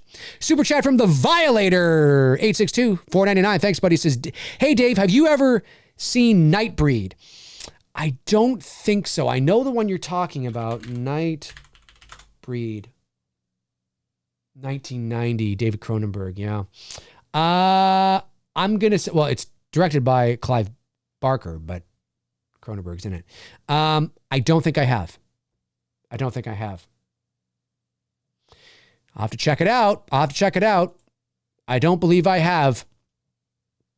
Evil Alex says 400 people is a Billy convention already. Awesome. Dude, it's fucking amazing.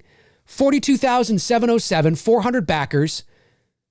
I mean, we had a total of 663 backers on the last campaign.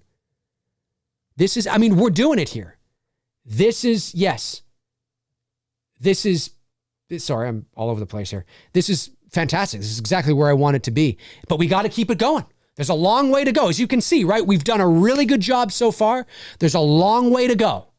But I believe we can do it. Starting tomorrow, we have 6 weeks left in the campaign. And we've already raised 42,707 over 2 weeks. Can you imagine? Now, this is crazy. This is crazy. And I mean, because of the ebbs and flows of campaigns, the probability is low that this will happen, but you never know who's waiting in the wings to drop bombs. Who knows? Can you imagine if we doubled this by the end of the month? We're at 84,000 by the end of the month. Holy shit. I mean, I'm trying to be conservative here and say, hey, you know what? I'd like to be at half, right? At minimum, at least 60,000 at the halfway point, which I think is totally doable.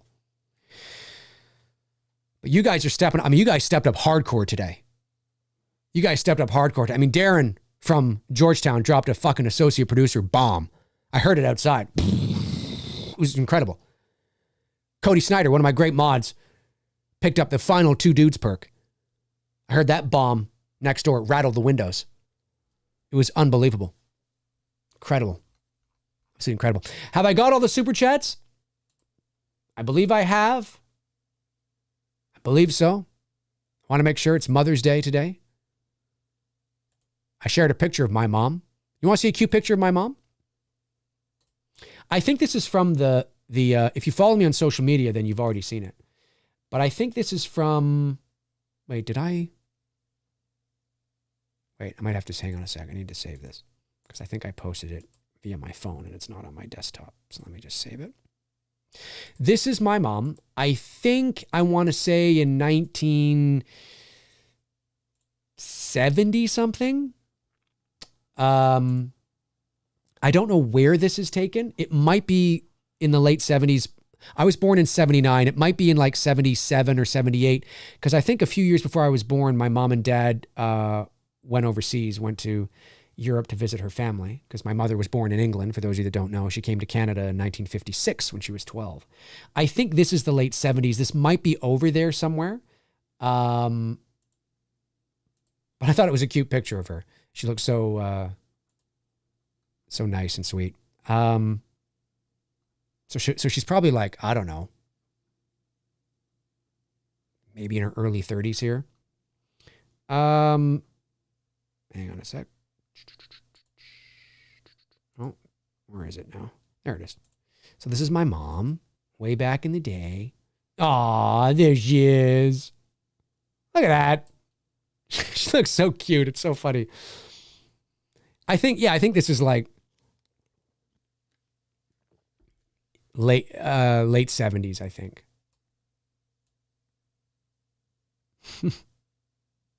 Looks like this. It's definitely not the 80s. I can tell you that because obviously in the 80s I was born in 79 and I know this is before I was born for sure. So there she is. There's my mom, Patricia Jean Hunt. Her maiden name is Hunt. And she obviously when she married my dad, she became a McRae, but she was born Patricia Jean Hunt. Pat for short. Called her Pat for short. Well, I called her Mom, obviously, but you know. And she was a homemaker for many years because obviously that's what that was the time, right? Back in the 50s and the 60s. Well, I guess in the 60s when she married my dad in 1963 or whatever it was. She had my sister Jill in 64. Then she had my brother Bob in 68. She had my brother Neil in 70. And then all the way, there were almost 10 years before she had me. And people were like, oh, were you a mistake? No, I was planned. And she wanted to have another kid after me. But she was so sick with me. It was a rough pregnancy, apparently, that she decided, I think I'll just stick with Dave. Then when my parents divorced, sadly, the marriage ended in about 83 or 84. My mother went back to school and became a cosmetician. And she worked, she was great. She worked at a drugstore for years, and she was fantastic. And she was one of the top cosmeticians in terms of sales. The name of the chain, I think it was a Canadian chain, and the name of the chain was called Guardian Drugs. And it was like a drugstore, we have like a pharmacy and, all that kind of stuff, right? Like a Walgreens. And she was the I think like a Walgreens anyway. We don't have Walgreens here, but she was the cosmetician there. And she had the top sales in the country for years. She was fantastic. She was just so crafty and funny, and she built relationships with the community and everything. And she was very sweet and very, very small. As you can see, she was only 5 foot or 5'1" or something like that. She was very petite, but very cute. And I miss her dearly. So that is my mom. So happy happy Mother's Day, Mom. I hope you are hamming it up in the ether. Hamming it up in the ether. There we go. Andrew says, I see features of Dave and her. Yeah, I think so. I do too.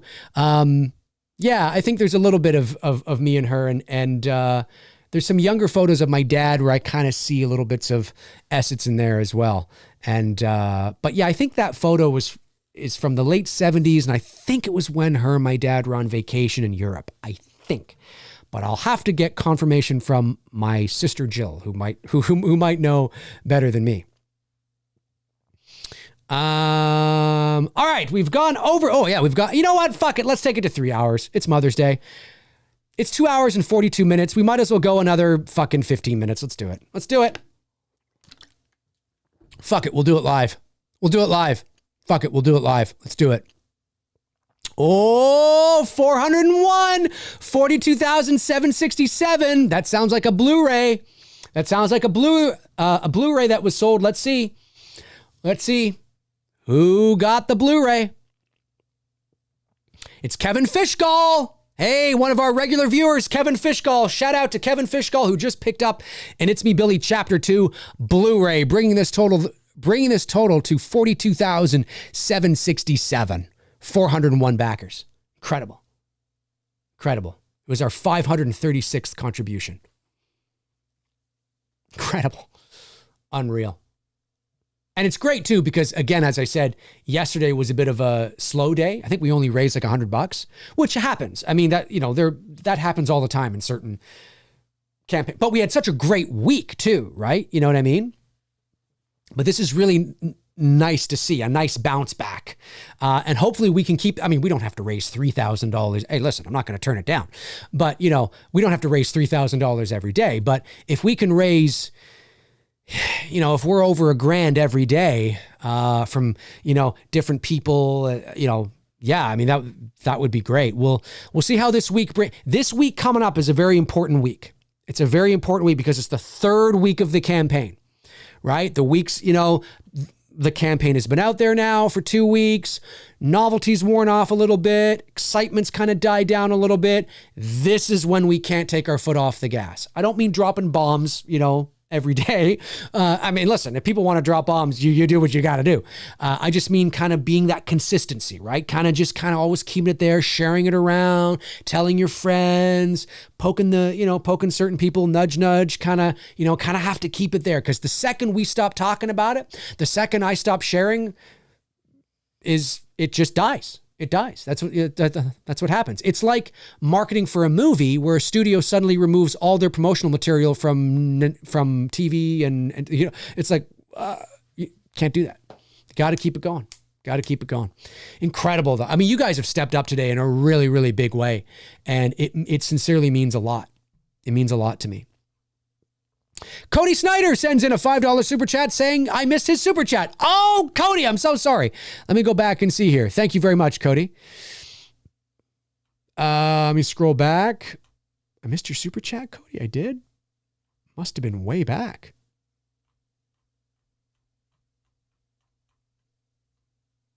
Cody, where did I?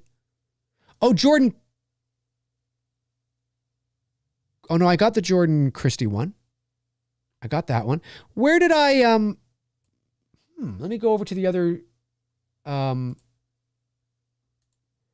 me see here, Cody. Cody Snyder, you missed a super chat. My apologies. You didn't say missed my super chat. You said missed a super chat. Hey Dave, you ever seen Nightbreed? I answered that. I answered the original Billy actor question, the Margot Kidder thing. AC/DC. Yep. Gotcha. Thank you, Cody. Appreciate that. $1.99. Ever heard Night Prowler by AC/DC? Great track. Yes, I have. That is a great track.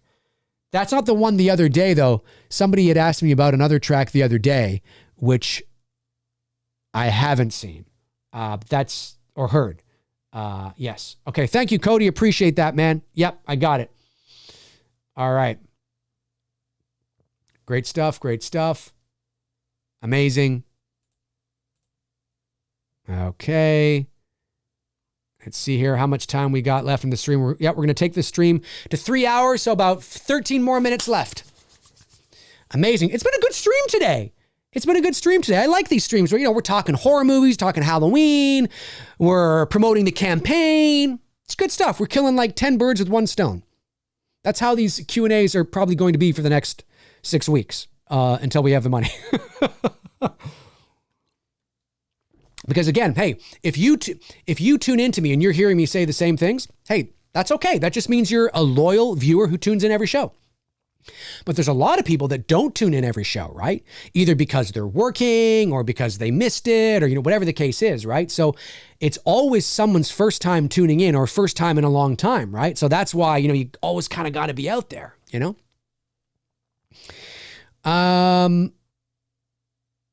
Lee Bauer says, oh my God, Dave, it's getting there. It's getting there. Happy Mother's Day to your mother. She gave us an amazing guy and his name is Dave McRae. Thank you, Lee. I really appreciate that, man. I really do. Yeah. Happy Mother's Day to all the moms out there. You know, all the good moms, I should say. The moms that are deadbeat pieces of crap. This day is not for you. The moms who are working hard, who are genuine and thoughtful and respectful and work hard and try to do the best they possibly can and pick themselves up or are making a better life for themselves and their children or are turning their lives around and all that kind of stuff. Happy Mother's Day. Evil Monsterism says, Dave, are you ever going to make a movie about the dancing donut with the knife on the table like that? Oh my God, I can't believe you remember that. Yes. Dude, that would be that'd be so much fun. Yeah, for those of you that don't know what Evil Monsterism was talking about, I haven't done a hate mail video in quite some time, but I used to do these videos where hate mail is maybe a bit of, although some were bad, but is maybe a too strong of a word. But yeah, I would read messages that just didn't make any sense, or they were calling me out, but it made no sense. I didn't know what was going on. And what the fuck does this mean? And yeah, there was something some guy said about a dancing donut on a table with a knife or something. I'll have to look. I've done like 5 of those videos, so I can't quite remember which video that appears in. But yeah, I'm definitely gonna have to. I'm definitely gonna have to do that. I mean, not actually make a movie, but familiarize myself with that message again. That'd be a funny movie, though. Hey, somebody needs to fucking stop animate, like do a movie and it's stop animation. They need to, yeah. That's what they need to do. So the donut looks all like, fucking Chicken Run and shit. Chester Franklin Jr. says, Dave, is it tough to lose loved ones? My parents and my sister went to our cemetery to put my auntie's grave, flowers, my grandma grave. Sorry for the loss. Oh, I absolutely. I lost both my mom and dad the same year. Now, as I've said many times, the reason why I then say this part is because people might think that they went together, like in a car accident or something like that, because it was the same year. My parents divorced in about 1983 or 84 when I was about 4 or 5, and they remained close. They had a friendly relationship because they had 4 kids together. And I think that both, even though they both went on and remarried, subsequently also divorcing essentially, those two, I think they always loved each other. I think that they did deep down. That's speculation on my part, but it's just what I saw. But that being said, yeah, they had been divorced for many years, but my mom died of cancer in July of 2011. And then my dad died of a heart attack in October of 2011. So just 2.5 months later. So very tragic. It was completely it's not like they were in a car together or like a plane or something like that. No, it was completely unrelated. And it was definitely one of the toughest years of my life. Now, it was also one of the best years of my life because I also met the woman I'm with and who I've been with since. And so it was bittersweet, I guess, as they say. But tragic nonetheless to lose my parents so close together. And the last time I ever spoke to my dad, the last time I ever saw my dad, not talked to my dad, but the last time I ever saw my dad in person was actually at my mother's funeral. So, very sad, very sad. But yes, it is very difficult. I don't know how I got through it. I know my sister and I think leaned heavily on each other to get through it. But I think we both were just in a fog. I think we both were just running on fumes. And I don't know how we got through it. I think what really did, though, and I can't speak for my sister, although I think she would agree with this, as I've said many times on this channel, we had very good relationships with our parents. We were very lucky. Not everybody does. Like I said, there's a lot of scum-sucking piece of shit parents out there who don't deserve their kids. There's a lot of scum-sucking piece of shit kids out there too, but I'm just saying. My mom and dad we had a very good relationship with both our parents. So I think that helped us through the grieving process. There wasn't really anything, I mean, yeah, there's always regrets that you have for sure. But no like massive regrets, like we didn't speak for like 2 years and then they died, or like, you know what I mean? It was, we knew what they thought of us. They were very proud of us. My mom was, my biggest fan. My dad was a huge support, and I know that they would want me and their kids to go on. They would want them, they wouldn't want our lives to stop. They would, we really do feel them behind us, rooting for it. Like, you know what I mean? And that's because we had a good relationship with them. So I think that helped. I think if you have a good relationship with your mom and dad, and by the way, do not wait ever to tell them how much you love them, obviously. But I think if you do have a very strong, good relationship with both of them, I think it will help. It's not easy. Guys, it's not easy. And maybe, ironically, it will make it more difficult for some people, right? But for me, and I can only speak for me, it knowing what they thought of me and how they're still there, like, they're my big, that it helped. It helped, right? It helped through the grieving process, but you're always grieving. I mean, I'll grieve to the end of my days. It does get easier. It does. You never get over it. You just learn to live with the new reality, and it's a reality that we all will face. I faced it earlier. I mean, listen, some kids lose their parents very young in their teens. I was 32 when I lost both my parents, which is, fairly young, I guess, because my parents could still be alive right now. And there's so many things I've accomplished in my career that they never got to see. I mean, I would have loved to I would have taken my mom to Warner Brothers Studios for the Voice Arts Awards. I would have walked that red carpet with my mom, 100%. I would have taken my dad too if he wanted to come. I don't know if my dad would have wanted to go. I'm not sure. But my mom, she would have been there. My mom, I would have walked that red carpet with my mother. And I wanted to do that. I totally would have done that. I mean, I would have brought my girlfriend as well, of course. I'm just saying that I totally would have walked that red carpet with my mom. Yeah. And she would have done it. She would have looked classy and she would have been there and smiling and she would have been so happy. There's certain things in my career as a voice actor that I've achieved, that she obviously did get to see, but things since she passed that she was unable to see. So like the 4 nominations I have for the Voice Arts Award, which is huge. So yeah, I definitely would have taken her. That would have been cool. But knowing that, again, that relationship, helped through that process. For sure. All right. Haven't missed any other super chats. The last one was Cody. We're still, how we doing? Campaign still at 767, I think. Yes, that's great though. That's great. We crossed 401 backers. We crossed 400 backers. We're at 42,767. We're knocking on 43,000. Jesus. You guys are amazing. Tell all your friends, folks. Blu-rays. Listen, if you know somebody that has deep pockets, if you're somebody that has deep pockets and you want to go and drop bombs in an associate producer, or dare I say even an executive producer, or like I said, there's a perk dropping tomorrow. There's a co-producer perk dropping tomorrow that some of you might want to get in on. But of course it is a higher tier. Be warned, it is a higher tier. But I'm just saying, obviously I would never say don't do that. But I always say that these campaigns are won by a lot of people coming out buying Blu-rays. You know what I mean? That's really how these campaigns can be won, is the village that comes out. So just keep that in mind. Spread the word. You guys are awesome. You guys are amazing, sincerely. I mean, we were at 39,700 when this stream began, and we've raised over $3,000 during this stream. I mean, that's incredible. Just magic. You guys are making it happen. The McCrazies, the community is making it happen. Unreal. Geeked Out Cinema, my man. Geeked Out Cinema says, I'm sorry to hear about that tragic year in your life, Dave.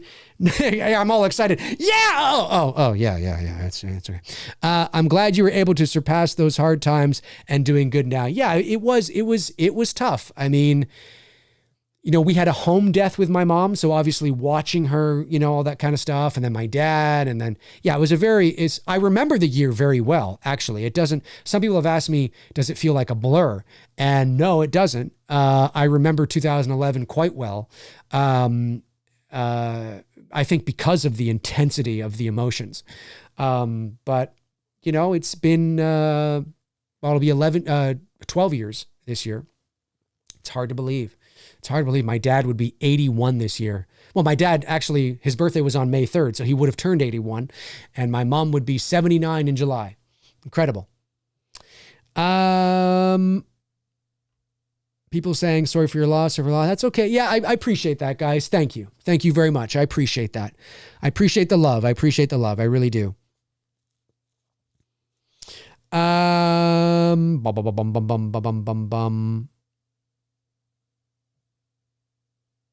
I'm just scrolling here.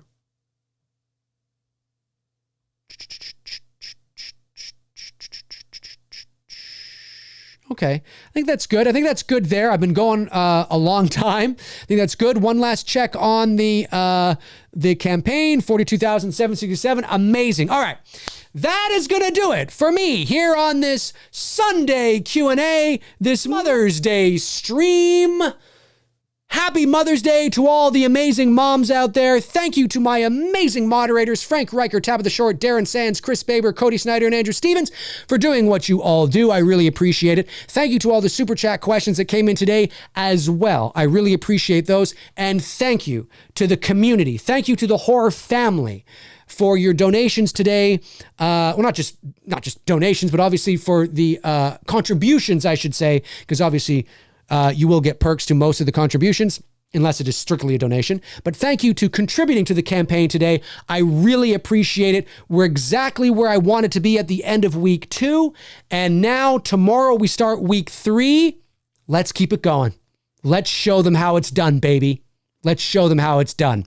Let's keep it going. The final results of the poll. Let's end the poll here and see what the final results are for our poll. And it is, ladies and germs.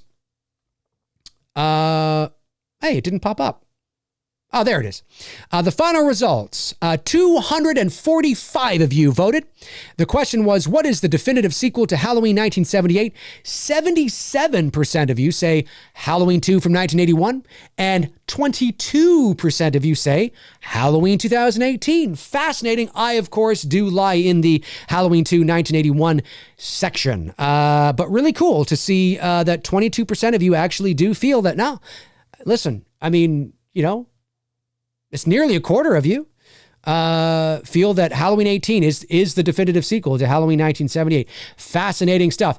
Folks, if you want to follow me on social media and you're not already, what are you doing? There are my links right there. Twitter, Instagram, Facebook. All my links are in the description. Check them out until your heart's content. And when your heart is content, check them out again. Have a great rest of your weekend. Have a great rest of your Mother's Day. Share that campaign. Share it with your dog and your pigeons and your birds and everybody you know. Let's keep rocking on it. I will be back tomorrow night, unless something were to change, with another episode of Two Dudes and Some Bullshit. Tomorrow night, Tony, Michael, and I are back, 6 o'clock p.m. Eastern Standard Time. In the meantime and in between time, I will talk to you soon. Good night, everybody!